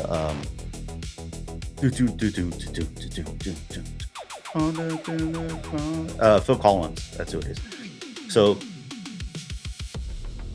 I've been trying to explain this to my dad, that it's less of a left versus right thing and more of an us versus them thing. And I don't mean us versus them like rich and poor. I don't mean, but it is more of a class issue than it is of anything else. But I feel like there's people that are that are in power that once they get so much money, the money doesn't do anything for them. It's the control of people, and they control not just our finances, not the food that we eat, not the medicine we can take, but they can also control what we watch. They can control the algorithms. There's so many things that if you were to own something, you can only do so much with it. If you own a restaurant, you could provide a menu, you could provide seating, you could provide the decor, like all those different things, but you only have so many different types of people that can come there in the location. So with social media, with the news, with these huge outlet malls, all these stores, they can provide what's being sold, they can provide what's being watched, they can provide what's being intake, like food intake, vitamin intake. I feel like vitamins are getting brought in from China in other countries, and they have like higher levels of lead or high levels of random things that aren't good for us, and we're supplementing not only the things that we think that we need, but we're also supplementing the things that we don't need. So we're constantly poisoning ourselves. And then you have the things in the air. And I remember talking with my mom about it. Just like, my mom's not a conspiracy theorist, but I like to throw things out there, you know, and just kind of get her point of view on it. Hey, what do you think of this? You know, like, hey, you see that? And I remember one night, it was like sunset, and I'm on the front porch, and I point out as I'm like leaving the house, and I go, you see all that? And I point up into the sky, and I go, you see all those patterns in the sky? Like, they look like X's. Those aren't normal clouds. And she's like, what is that? And I'm like, well, they're from these jets that fly. And she's like, oh, okay, so they'll dissipate and they'll just That's why they're from jets, and the jet engines are hot, and it's just causing condensation or whatever they call it or whatever they say. And I'm like, no, tomorrow, look how, I was like, you remember how blue the sky was today? And she goes, yeah. And I go, if you look up and you see these jets flying across the sky, you're gonna be like, okay, why are the jet streams behind them dissipating, but they're getting larger and larger and larger? And then at nighttime you see it and it's huge. They just look like huge rippled clouds or huge rippled waves in the sky. And I said, tomorrow it's gonna rain. And I go, but we had no clouds in the sky until those jets came earlier. Now look how they're dissipating. And I think I pointed it out the next morning. I think that night I saw them for the sunset and I pointed it out to her. And then the next morning, as I was leaving for work, I pointed it out to her again because you could see it with the sun rise. And I go, remember those streams? And she goes, oh my gosh. I go, it's supposed to rain today. And she's like, wow. And she said it best. She goes, these people want to be God. These people that don't believe in God want to be God. They want to be able to control everything. And it's sad and it's crazy to me. Like I do not understand why. And I do understand. I do understand. These people are evil. And these people that feel like they either don't believe in anything, they feel like they need to do something to be able to control things. And it's almost like if I was running this podcast and I'm like, we need to be here at this time, we need to have this guest, we need to do this, we need to do this, and then I'm micromanaging and I'm doing all these things and I'm trying to get everybody either on the same page or I'm trying to tell people what to say. I'm giving them scripts to say. And the guys on my podcast are like, dude, this isn't right. This sucks. I don't want to say that. That doesn't make sense. That's stupid. Then I go, you know what? I either need you to say this exactly how it is, or, and this sounds weird because I'm doing the podcast by myself today. This didn't happen, I swear. But it's like, it would be like somebody higher up micromanaging so much so that they're like, you know what? Forget it. I'll do it myself. Kind of like, what's that one guy's name? He was on Fox News. He's like, F it, we're going live. I can't remember his name. No, not Hannity. Dang it, I can't remember his name. I feel like my dad would know because he watches Fox News. But anyway, the point of it is, I feel like once you get people that are higher up and they go, you don't want to do it, I'll find somebody else who will. And then they just get people that they just find other people. Like I said earlier at the beginning, where you get a cartel that says that they'll do something. It's like an initiation. Oh yeah, I'll do this. I'll do that. They take a blood oath. It's like, what if these people are taking blood oaths to like Bill Gates or Zuckerberg or Elon Musk? Or what if those are the henchmen that took it to another level? You know, they're the ones that are being seen. Those are the ones that are being like put in the public. What if those are the ones that like we're being seen these and shown these people that are supposedly famous just because we don't like them, and they're doing things for science, they're doing things for the population, they're doing things for climate change, they're doing things for all these random things, but they're all doing it for themselves and they're doing it for something a little bit more sinister. So I will play the next video, or I think, all right, this one's a little snippet. I'll play this one. I think I got like 4, 5 more, something like that. But this one here, it says, this is by Derek, Stittderek. I follow him. I think I'm in a group chat with him. It says, you know who this is? The most powerful man in the world, Pepe Orsini, Elias Domenico Napoleon Orsini, the Grey Pope, chief of the Rothschilds, chief of the Rockefellers, head of the Vatican, chief of the complete black nobility. You will not see such faces in the press. Time to bring them to the light. And it's like, that's the other thing too. It's like and he says, are we still arguing over Democrat and Republicans? There's bigger powers at play. And I get it. So it's just hard. Like you bring these people, and this guy kind of looks like John Belushi, which is crazy. Yeah, he looks like John Belushi. Jim Belushi. Jim. He looks like Jim Belushi. That's exactly who he looks like. Not John. R.I.P. John. Jim's kind of funny, I think.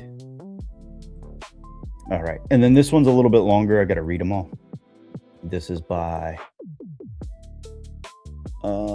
Airbender Soul.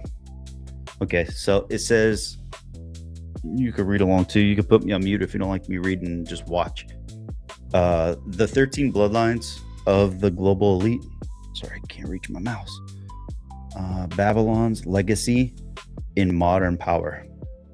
It says the 13 bloodlines of the global elite, Babylon's legacy in modern power. Okay, they just said the same thing with a different picture. All right. The bloodlines of the global elite, Babylon's legacy in modern power. Said that for the 6th time. The hidden rulers. Beneath the presidents, behind the billionaires, and beyond the bankers lie the real rulers, ancient bloodlines. These aren't just wealthy families, they are the architects of control. Their power spans centuries with ties to Babylon, Rome, the Vatican, and global finance, all hidden behind diplomacy, religion, and corporate empires. This is the shadow empire of 13 families bound by Saturnalian rights, esoteric knowledge, and generational dominance.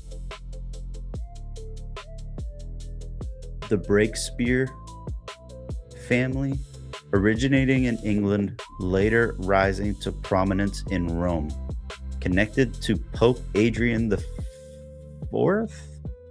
I think I before V is 4, and then VI is 6. Connected to Pope Adrian the Fourth, the only English pope in history. They hold high control over Jesuit intelligence networks, tied to global governance through the Vatican and canon law systems. Rumored links into pharmaceutical regulation via European medical lobbies. Okay, so let's look at the Breakspear. It says here that they have links, rumored links to pharmaceutical, which would be medical. Like I said earlier with that lady saying that the Medici family is medical, but who knows? We'll go on. We'll see what she has to say.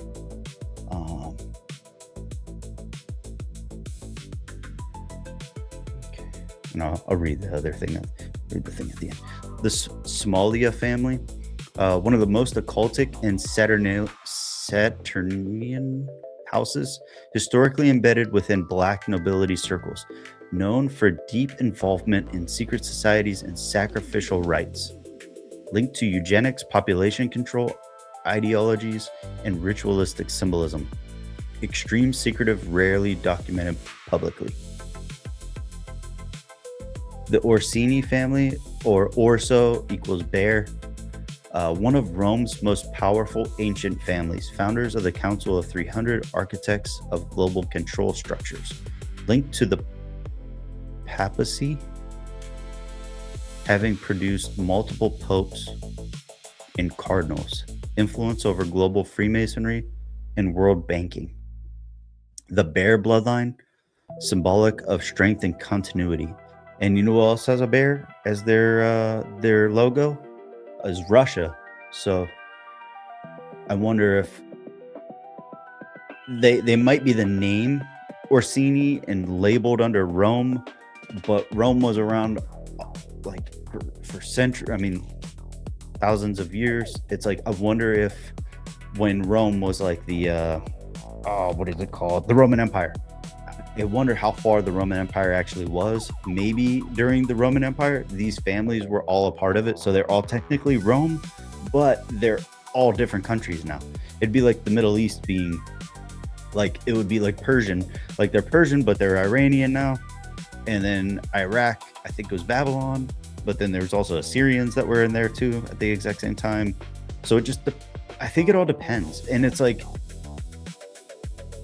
for them to say like it's Roman, French, and England or English or whatever.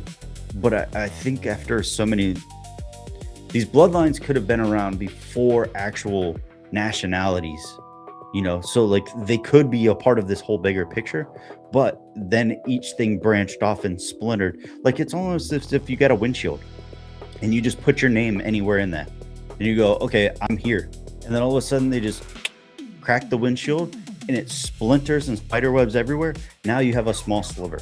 And they go, this is where he's from this area. This name is tied to this area. This name's tied to this area.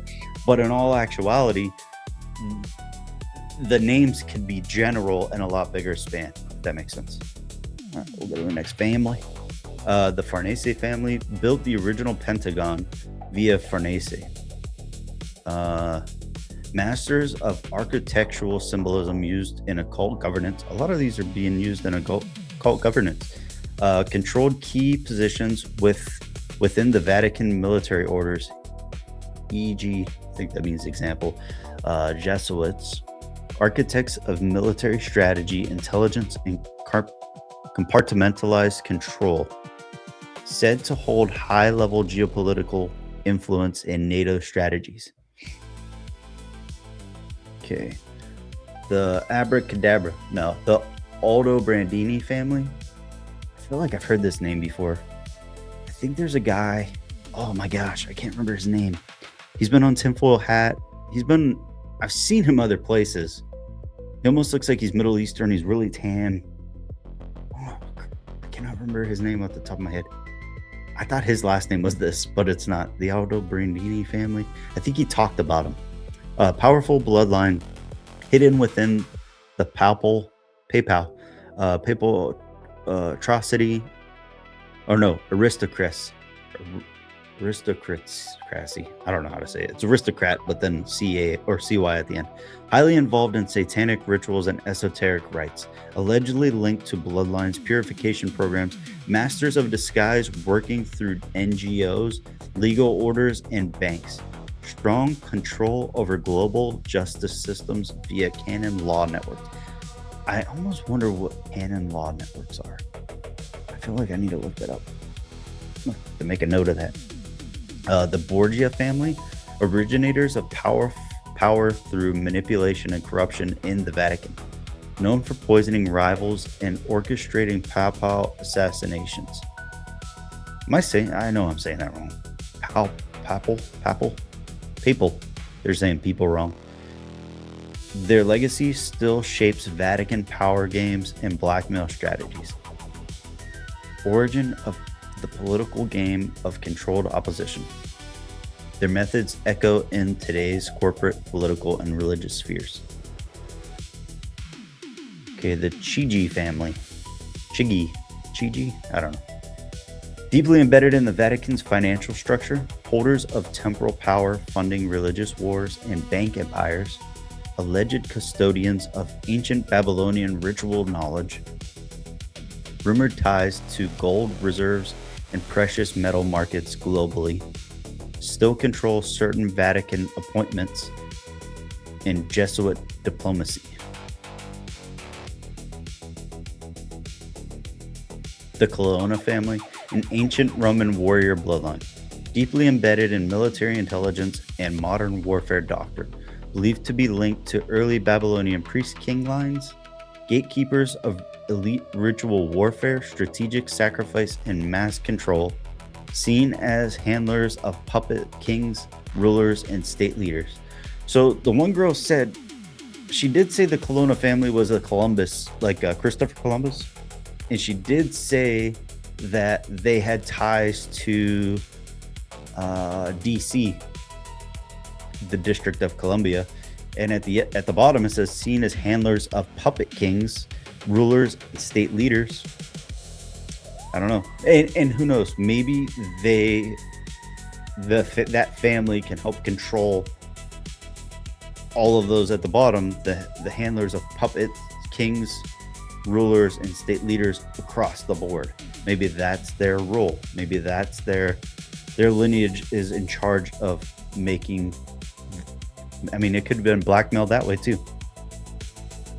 The Conti family produced multiple popes and influential clergymen connected to Vatican diplomacy and religious psyops, believed to have helped shape modern Christianity into a control system, accused of preserving bloodlines for millennia through incest and ritual, operate from behind modern Catholic institutions and Vatican lobbies.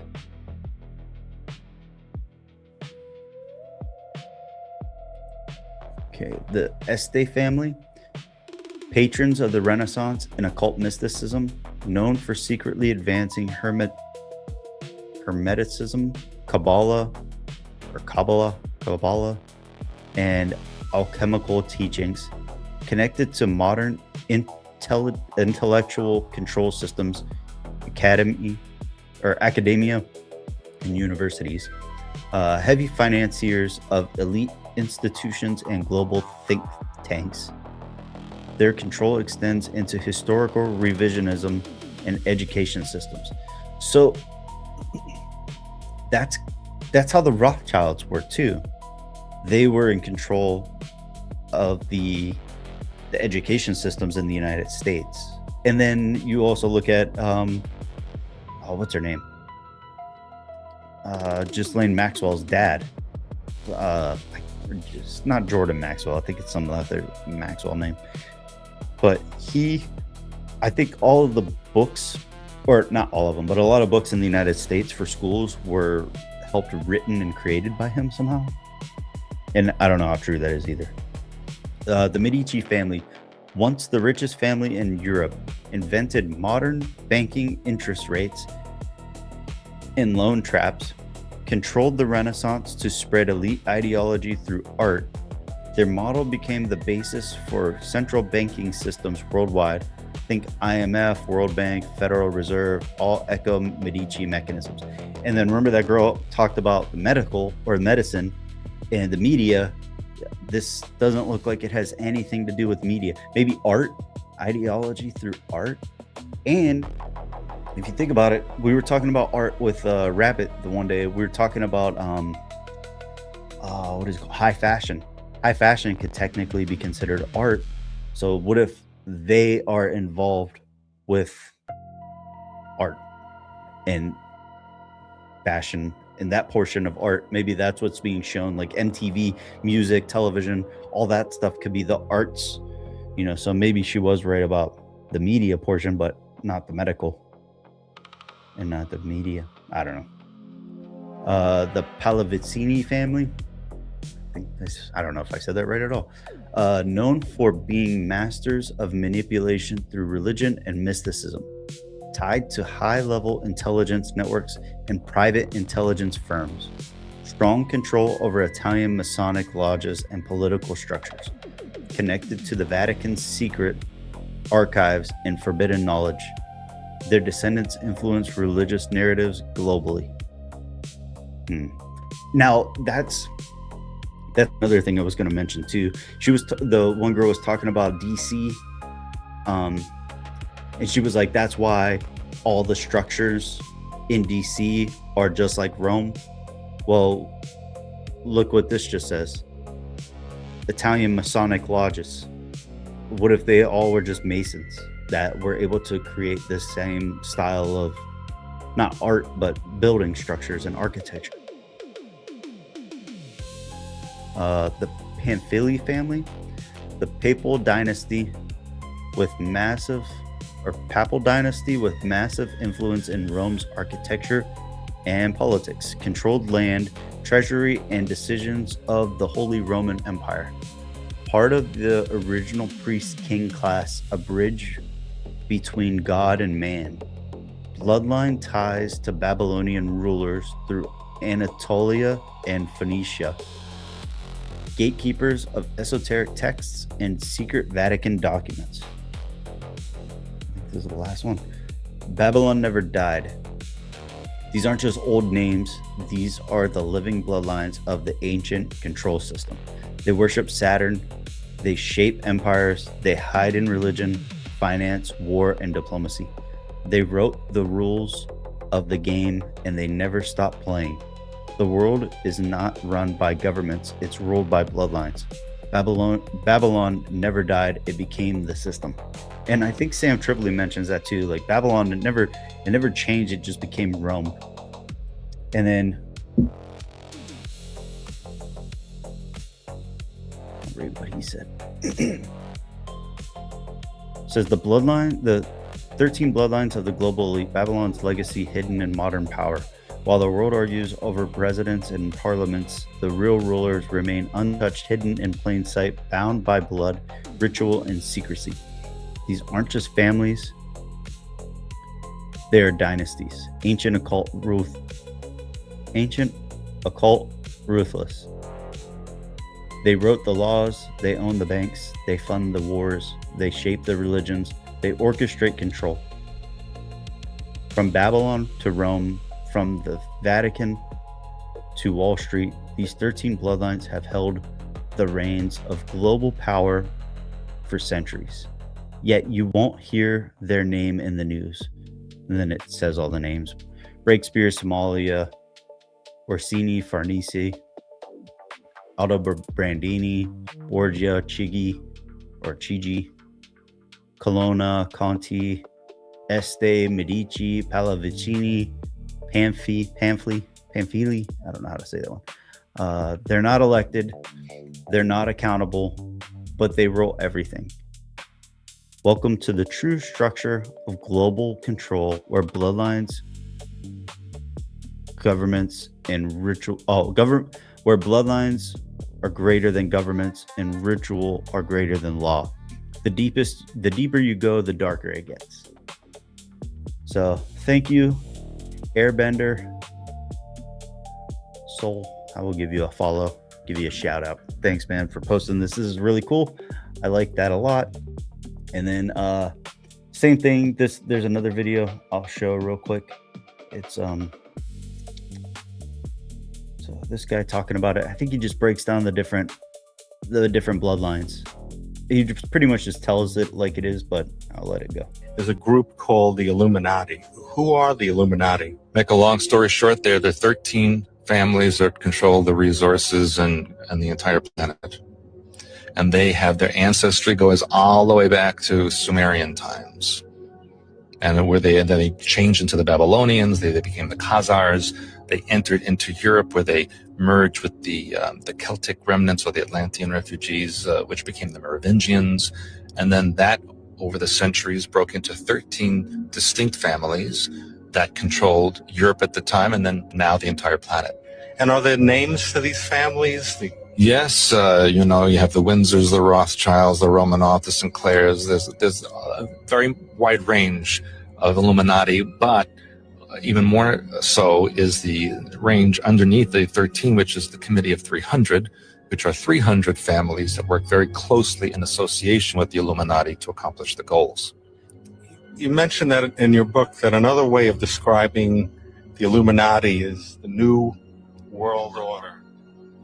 There's a group called the Illuminati. Who are the Illuminati? Like, new World Order. Sorry, that was my NWO accent, or NWO punniness coming through. He mentioned names that weren't the same as that list. So, and then I got 3 more things I'll show you, and then I'll do some trivia. I'll read a card that I got from Plunder World. I think I have a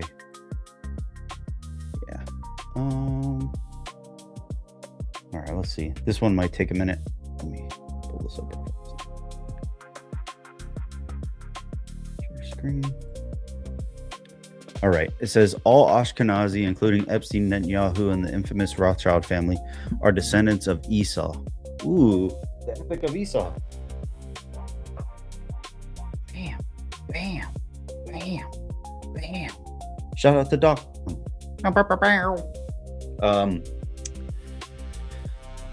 They're trying to steal back the birthright of Esau, sold to Jacob. or the birthright Esau sold to Jacob.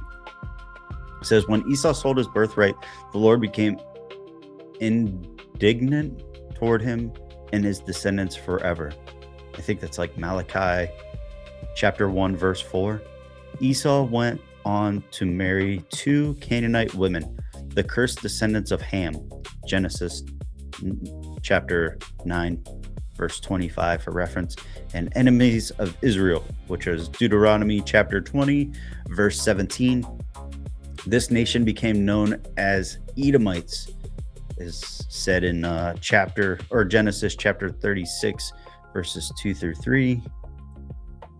Revelation between the Edomites and the Israelites started off cordial. I'm not going to read every single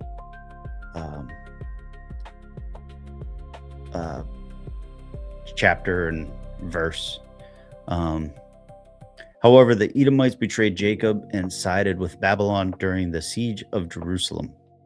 This event kindled God's wrath. The Edomites are to Israel what Judas is to Christ. Oh, also this is this was posted by Rich Tidwell. I think he's a pastor. He was just on with Doc Brown from the Epic of Esau. He just did a podcast with him. It was really interesting. I thought it was really good because he kind of broke down Israel today versus what's said about it in the Bible and like what actually he thinks. It was pretty interesting episode and topic for sure. I really enjoyed it. The Edomites are to Israel what Judas is to Christ. Wait, Judah or Judas? Yeah, Judas. Okay. It says, from then on, God declares that in the last days he will judge Edom so harshly that none of those who reject Christ will survive the day of the Lord. In the time of Nebuchadnezzar, the Edomites took an active part in the plunder of Jerusalem, in the slaughter of the Jews. It is on account of these cruelties that Edom was so violently denounced by the prophets, or so violently denounced by the prophets. Okay. And it says, as history progressed, the Edomites went on to become known as Edomenes. Here it is important to note that many nations have been rendered new names which obscure their Bible origins to reconnect nations back to Shem, Ham, and Japheth. You'll have to do some digging. And it says, and Esau said to Jacob, please let me have a swallow of that red stuff there, for I am famished. Therefore his name was called Edom. And then it says, Edom is red. Edom, Edomite, Edomene, descendants of Esau, land of Edom, Edomia land, south and southeast of Palestine. Sorry, we have a place here called East Palestine, but over there it's Palestine.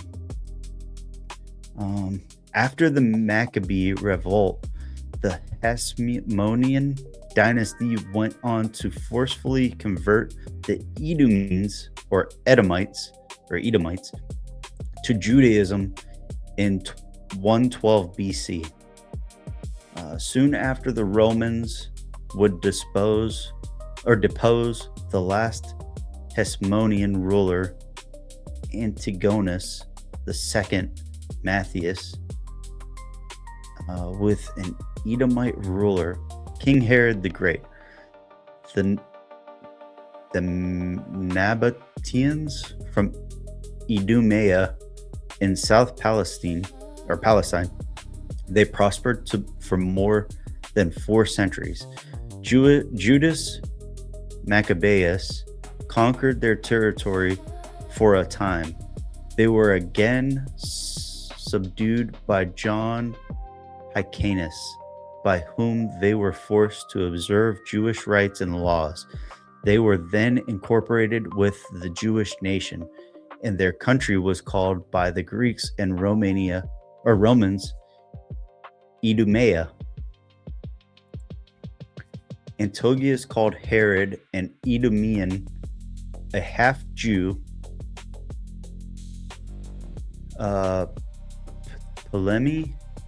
Ptolemy, in his writing on King Herod, stated the Jews are such by nature, whilst the Edomians were not Jews, but after being subdued by the Judeans, were called Jews. Jesus warned of this group in Revelation chapter 3, verse 9.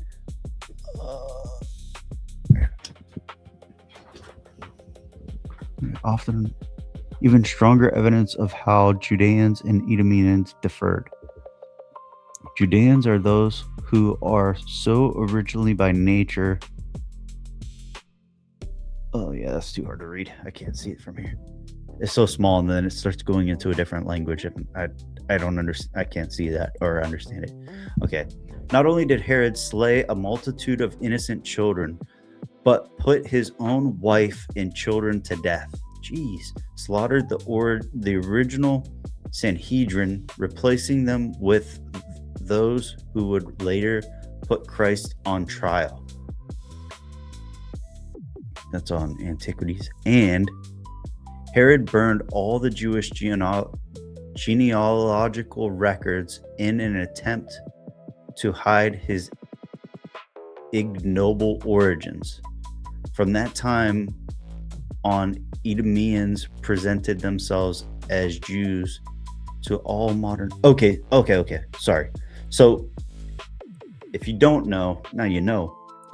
King Herod was a king of Israel during Jesus's birth, and he was put into power by Rome, because during the time that Jesus was born, it was during the Roman Empire, and Rome owned Israel.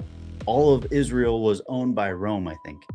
And then Herod was, he was, what was it? The three wise men in the Bible, the ones that came for when Jesus was born. They came to Herod, and they said that they were looking for the Messiah or something. And I think that I'm pretty sure they were from Egypt. They were from somewhere else. And they were like astrologers. That's what I think the wise men were. They were more like astrologers. So they were following the stars because the stars aligned with what scripture was saying at that time. So when they went to Herod, they asked him, hey, where would this location be? We need to try to find, we're looking for the Messiah. Herod then went to these other astrologers and like almost like our version of like scientists in a way, or like NASA in a way. But at that time, they studied the stars, they studied the planets, they studied all of these different things, and they may or may not have worshipped those things at the same time too. So he reached out to these guys to say like, hey, help me find where this Messiah is going to be born. So then they pointed it out, and then Herod went, and he didn't know the age gap that it was at that time.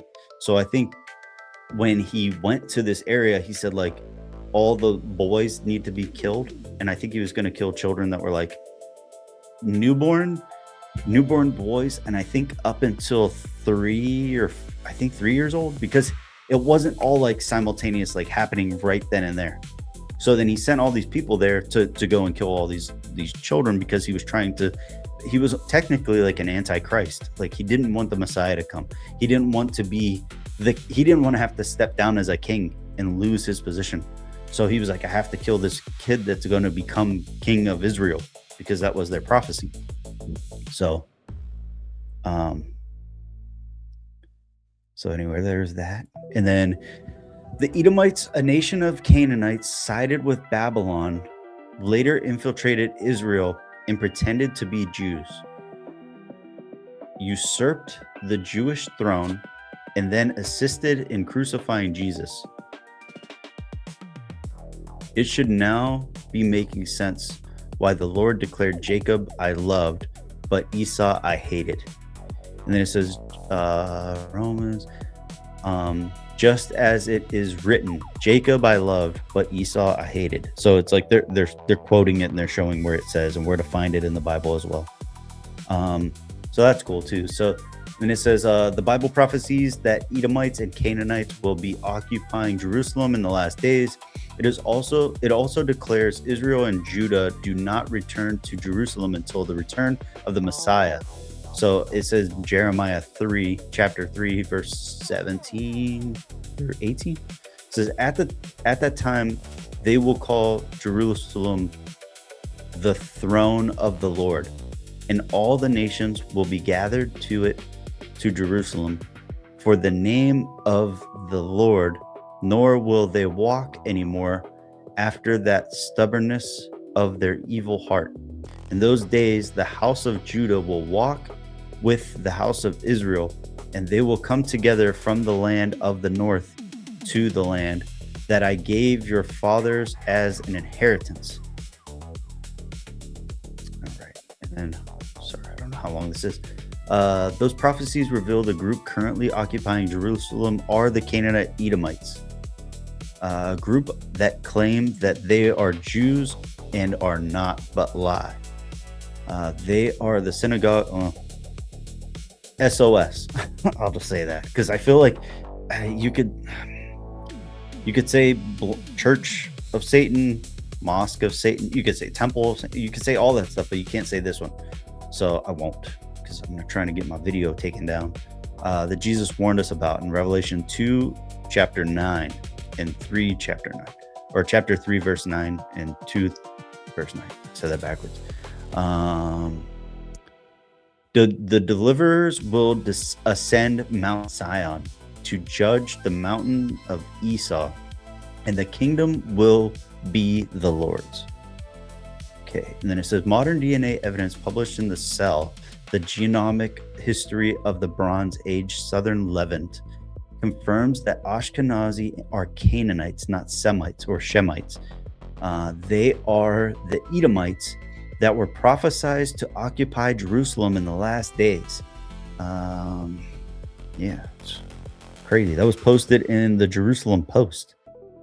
I don't see a date. I think 93. That's something else. Okay. The Rothschild family, who received the Balfour Declaration in 1917 and helped establish modern Israel in 1948, are leading members of the SOS. Their surname in German means red shield. However, when it is translated into Hebrew, the truth of their ethnic origins are revealed. It says the surnames Rothschild responds to Magen Edom in Hebrew, meaning shield of Edom. Ashkenazi have majority Canaanite DNA because they are the Edomites of the Bible. They're the SOS, who claim to be Jews and are not, but lie. The very nation God will judge when Jesus Christ returns. They will build the third temple. They will usher in the Antichrist. And most importantly, they will be defeated. Then the house of Jacob will be a fire, and the house of Joseph a flame. But the house of Esau will be as stubble. And they will set them on fire and consume them, so that there will be no survivor of the house of Esau, for the Lord has spoken. That was in Obadiah. And it says, they are not our greatest ally.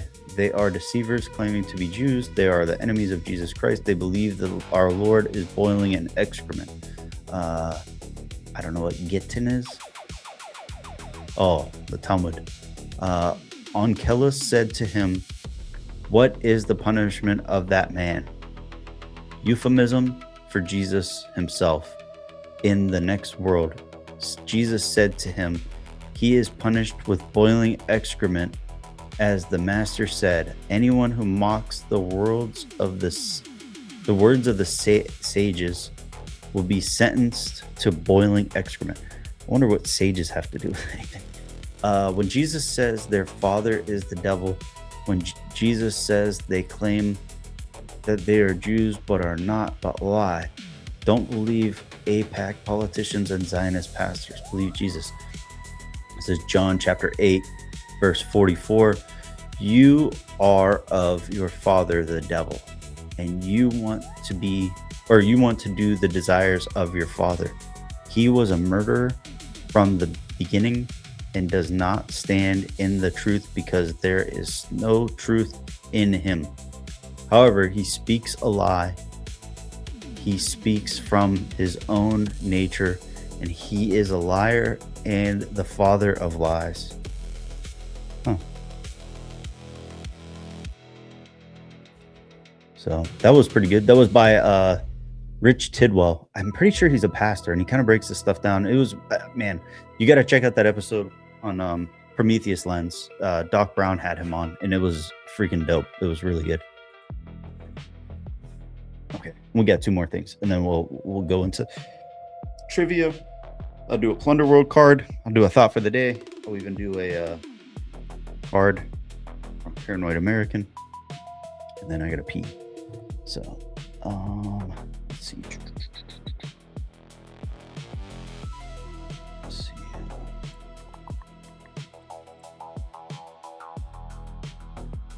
Okay.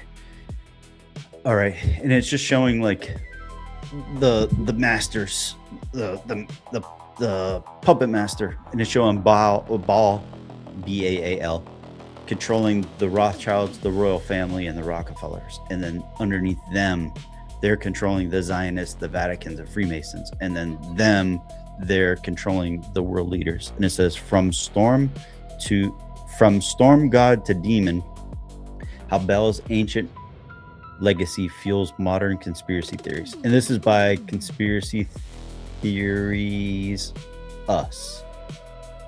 So definitely give them a follow. Yeah, I'm not gonna read all that one.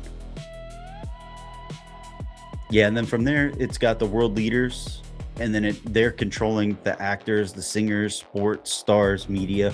But I feel like there's high fashion in there. There's a lot more. There's a lot more things that they're getting their fingers into, and then it goes into the public. Those people, and which is the media, social media, all that stuff. So it just depends. And then this one is the last video. I'll show this real fast, and then I'll take a pee break. So this guy is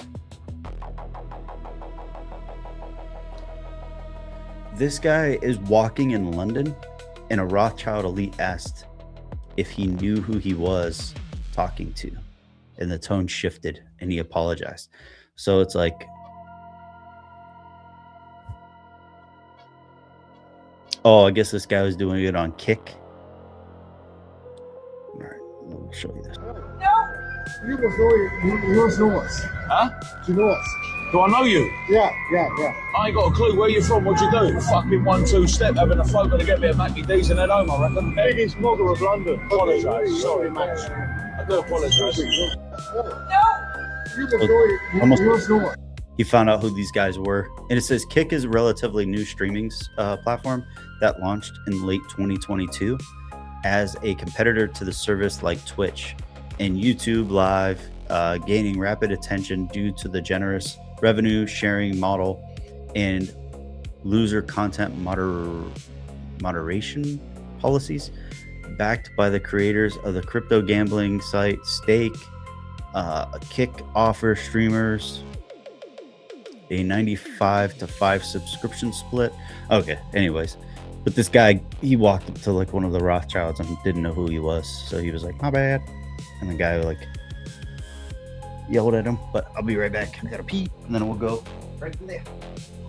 This is We Can Do It, your in-house print-on-demand shop. We print everything from t-shirts and hoodies to aprons, mouse pads, and more. If you've ever wanted to create your own merchandise, we can do it and make it simple. Start by choosing one of our customizable products. Select your size.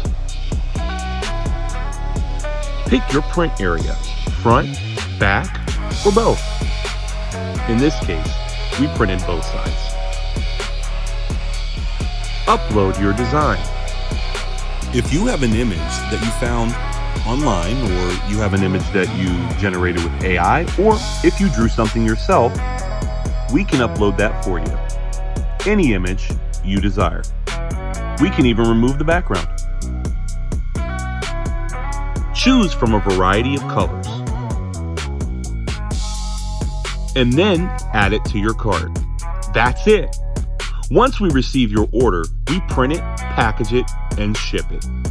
So if you're looking for an easy way to bring your ideas to life, choose We Can Do It as your merchandising and fulfillment partner today. We Can Do It. Made to order, made simple. Sorry. Had to pee real fast. Let me see. Bring this back up here. All right. And then do some trivia for you guys. If you want to play along, if you don't want to. I mean, you're going to be the only ones playing. I almost feel like I need to, I'll put the questions. I might even put the questions down in the description below. And then we'll go from there. But I'm going to do a Plunder World. Shout out James from Plunder World. He's got Plunder World 1. He's doing these. He does these cards that are collectible cards. I'm about to get a binder. I just ordered one. I'm going to put these collectibles in the actual sleeves of his, or of a binder. And then he has Plunder World 2. I don't know if you can see the 2. 2's right there. It's pretty much he's working on his third one right now, but he creates these cards, and I'll show you. I'm sure you've seen them. You can look him up on Rumble. He's on Rumble. He's on Instagram. He's everywhere.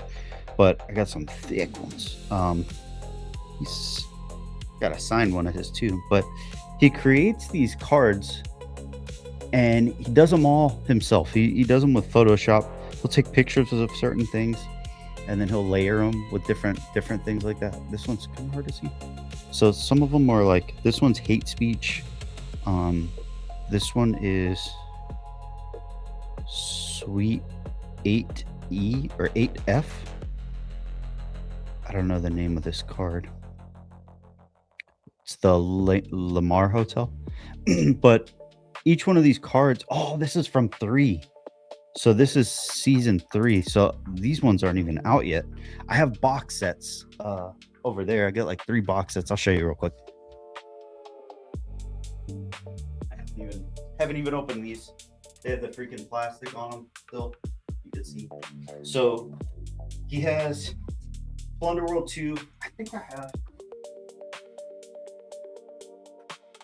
Yeah. I have a few box sets, but just the 2. So like he has this one here, and then what it is you got ultra rare cards. He's got ultra rare cards. Then he's got the checklist. So it's like, it's kind of hard to see. It's hard to see because of the light. But the checklist is a bunch of names. So it's like Sinister Interest in the Panopticon. I can't even say that. Sun Valley Conference, 30 by 30. But then he's got 90 different oh, sorry. I'm like talking away from the mic. He's got, I'll just do it this way. Oh, that way you can see what I'm doing. All right, so his cards are like this. He's got a box set, right? So then you got 90 subjects, 3 narratives, 9 foil cards, and 279 total cards. And I think each section, each topic is 9 cards. So if you get like a binder and like for collectibles and stuff, like you get the sleeves, you could put up to 9 cards for that specific topic in each sleeve. So like as you turn a page, you could have an entire page with that specific topic. So you could kind of put them all in order. That's kind of what my plan is to do. And then what I'll do is I'll eventually maybe we'll pick a topic and we'll just go into like an episode. We'll do a few episodes of Project Glaudio. We'll do a couple episodes of Camp X. Camp X-ray. That might be a specific camp in Gitmo, like in Guantanamo Bay. I'm not 100% sure. There's BLM, there's DEI, there's Aldo Moro, there's Disarmament Bureau of the Apocalypse, GI Joke, Blackwater. There's specific names like Victor Rothschild, USS Liberty, Robert Maxwell. Robert Maxwell, that's Ghislaine Maxwell's dad, and he's the one that makes those books for schools and stuff.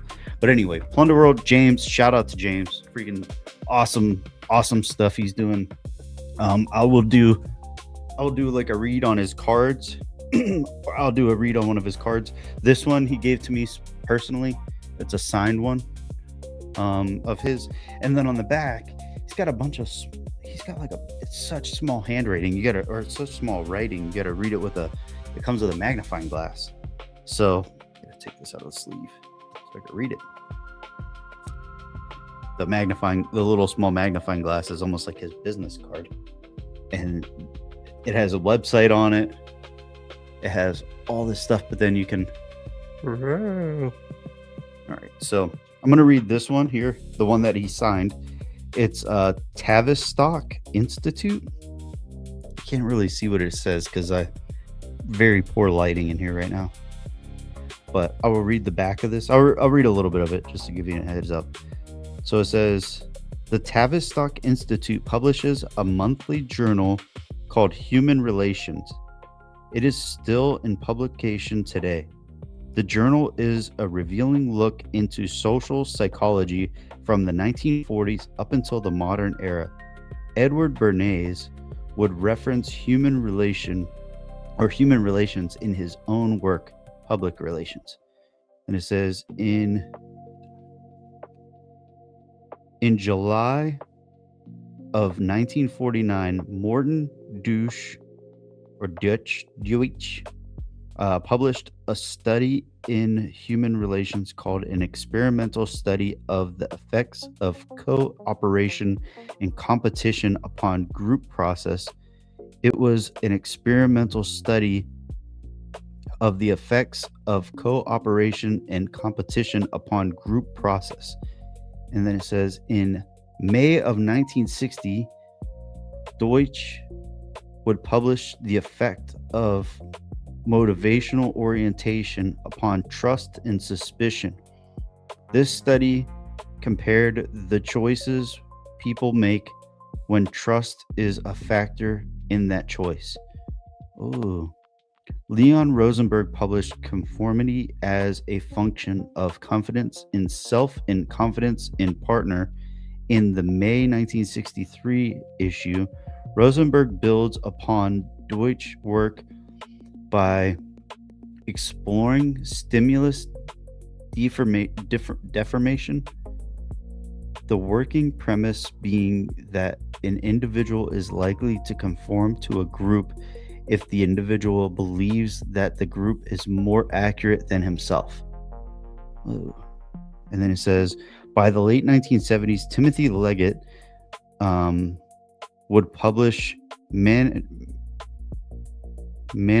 in Industry, their interorganizational mobility. This research focused on the conformity, social characteristics, and career phase of managerial class across diverse industries. So this one's from his first this one's from Plunder World 1. So that's cool.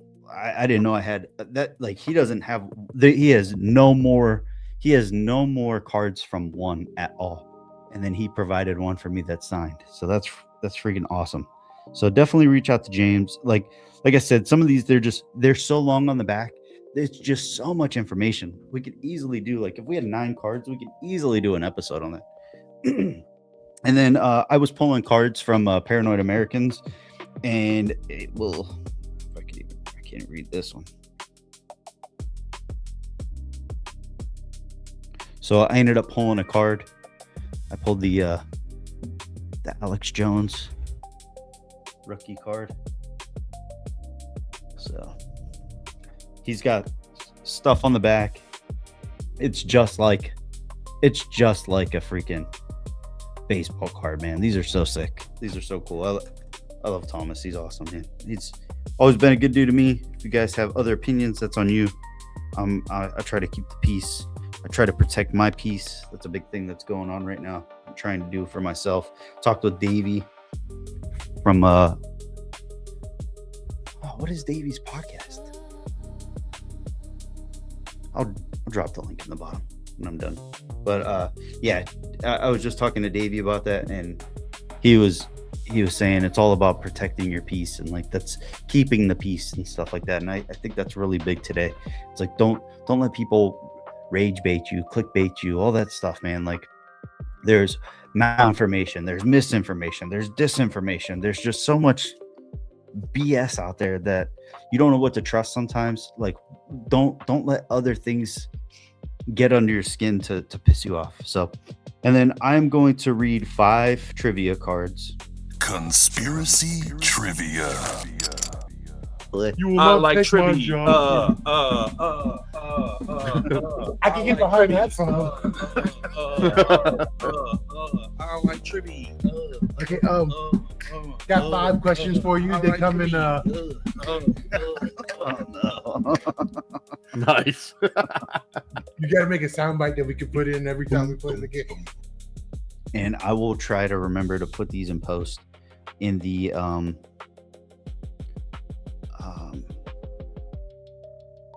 in the description below. But we'll do that. I'm like wondering, maybe I won't tell you the answer, and then you just have to tell me the question that you picked and the answer. Put the answers down below. And you can put the letter, you can put the name, you can do all this stuff. But I have 5 cards. I have random, mythos and legends, tech, mythos and legends, and aliens. So we'll finish with aliens since that's like a big topic right now with the those scientists going missing and all that other crap, saying that we're getting future selves coming back in time. All right, so conspiracy theorists say that this is random. Conspiracy theorists say that Rudolph Fens, a man killed in a traffic accident in 1950, was what?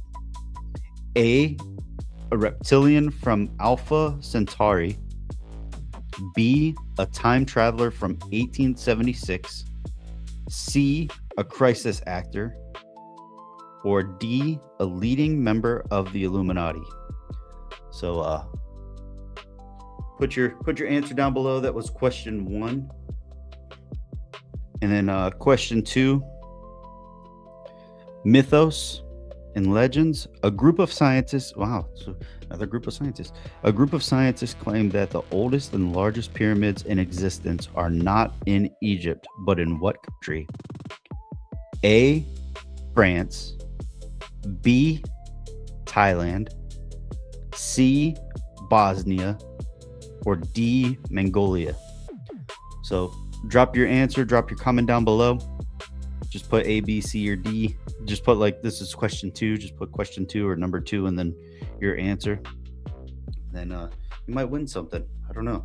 Maybe you'll win a shirt. Maybe you'll win one of these. Maybe you'll win a cup. Maybe you'll win some stickers. Maybe you'll win a Plunder World pack. It all depends. So this one is tech. Standing on aluminum foil while you are brushing your teeth protects you from what? A, fluorinated water. B, dirty electricity. C, Illuminati mind control. Or D, gum disease. That was question number 3. So put 3 and then your letter you think it is. And we've done these before, so if you want to cheat, go listen to all of our other episodes and try to find which ones we did these for. All right. This one's mythos and legends. Again, this is question number 4. Then we got one more. Then I'll do a thought for the day and we'll be out.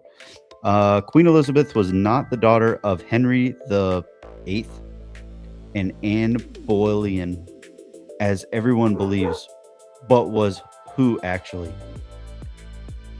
boy, I can't even. A farm boy named Neville. B, a time traveler named Betsy. C, an alien named Zaphod. Or D, the daughter of a Russian czar named Anastasia. So, definitely, that was number 4. So, write number 4 and your answer down below. All right. And then, and I'm not giving you any of the answers. I'll just, whoever posts a comment, if you put the right answers, if you have the most right answers compared to everybody else playing, you win some. What is the code name for the secret fleet of spacecrafts protecting the Earth from an alien invasion? A, Solar Warden. B, the International Space Shield, or ISS. C, the Global Wall. Or D, ET Go Home. And that was the last one. That was aliens. So you got 5 questions. We need 5 questions. We need 5 answers. So go back, listen to those questions if you need. Post in the comment down below. Try to play along if you want. Don't say if you know the answer. If you do know it, cool. Put it. You don't have to tell us that you know it. We'll figure that out. And then I'm gonna do a thought for the day. I will be right back, and I gotta get that. Find out what it is. I gotta find the TBD thought for the day. Here it is. TBD's thought for the day. Never forget where you've been. Never lose sight of where you're going. And never take for granted the people who traveled the journey with you. So, thank you guys so much for tuning in. I am COAD, Conspiracy of a Deadman, from the Speak in Code podcast. I don't think I've missed anything. Oh, you guys want some wickless candles? Make sure you put it in the comments. Hit us up in a DM on Instagram or Spotify or Rumble or YouTube. BitChute, if you hit us up in the comments on there, it's kind of hard to follow. Sometimes they're a little crude. I don't really like reading all of the comments on BitChute. I feel like I get really frustrated. But anyway, we have these wickless candles, and you can put them under like a little heat lamp, and it makes your room smell amazing. But Swank's been working on these. This one is, and they're all conspiracy related. We got alien ass fog. They're called Stankin' Good candles. They are eco-friendly. They're wickless candles by Scent Bear. And I'm trying to think what else. So there's alien ass fog. There's Bunker Funk, which I think Bunker Funk was my favorite. Yeah, I think Bunker Funk's my favorite. He's got Deep State Stank. That one's a really good one too. It's got a little...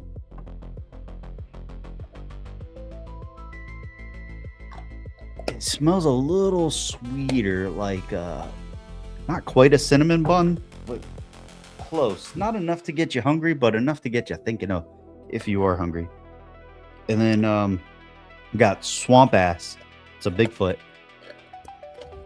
with a swamp ass. I don't know if you can see this. I feel like I have to hold it over here so it's not in the light exactly. But it's like a Bigfoot. They smell amazing. They're goofy names, but that's because they're us. You know, they're part of us. So that's all. They're fun. They're cool. They're awesome gifts. If you like the idea of a candle, but you don't like the idea of always having to find a lighter, get one of those heating lamps. You can get one for like $19 on Amazon, real cheap. And then hit us up. Maybe we'll send one of those out as a gift. Maybe we'll do a giveaway for one of those smells. So if you post the 5 answers, whoever has the most answers, the most correct answers, or whoever plays along, we'll DM you, and then you could send us your address or something, and we'll get out some stank candles for you to try out if you want. Maybe we'll get you a sample, or we'll get you a couple whole ones. I don't know. We'll see. I'll talk to him. But thank you guys so much for tuning in. This is COAD, Conspiracy of a Deadman from the Speak in Code podcast. I tried my best, my very, very best, to not say or the entire podcast. I probably did. I don't need a script. I don't want a script. but I try to not say those as we go along, so that way I'm not so boring. I hope you guys enjoyed this episode. This is the first time I've done a long form episode by myself. That wasn't a trauma dumping with COAD episode. This one was more tuned into picking a specific topic and just sticking to it. So thank you guys so much again for tuning in. If you want the merch, if you want a hat, if you want glasses, if you want trivia games, if you want freaking magnets, if you want stickers, hit us up, tag us. If there's videos you want me to show, tag me in it. I'll save it. We could even do like an emergency episode where if there's videos that I keep getting tagged in, like, hey, we got to do a trauma dumping episode. We'll just pull these 5 and we'll do this. We'll knock it out in 30 minutes or so, or 40 minutes. So I'll try to keep those episodes short. But thank you guys so much again for tuning in. I've had a blast. I've missed you guys so much. I've missed this so much. I feel like I had so many things going on, and I'm glad to be back. So thank you guys for tuning in. Stay safe, stay blessed. Tribal Chente, swank the homie. Chente the homie, swank. Serving with a noble cause. Teddy Bear Dynamite, we salute you. Stay safe, stay blessed. Keep on questioning. We out. Deuce.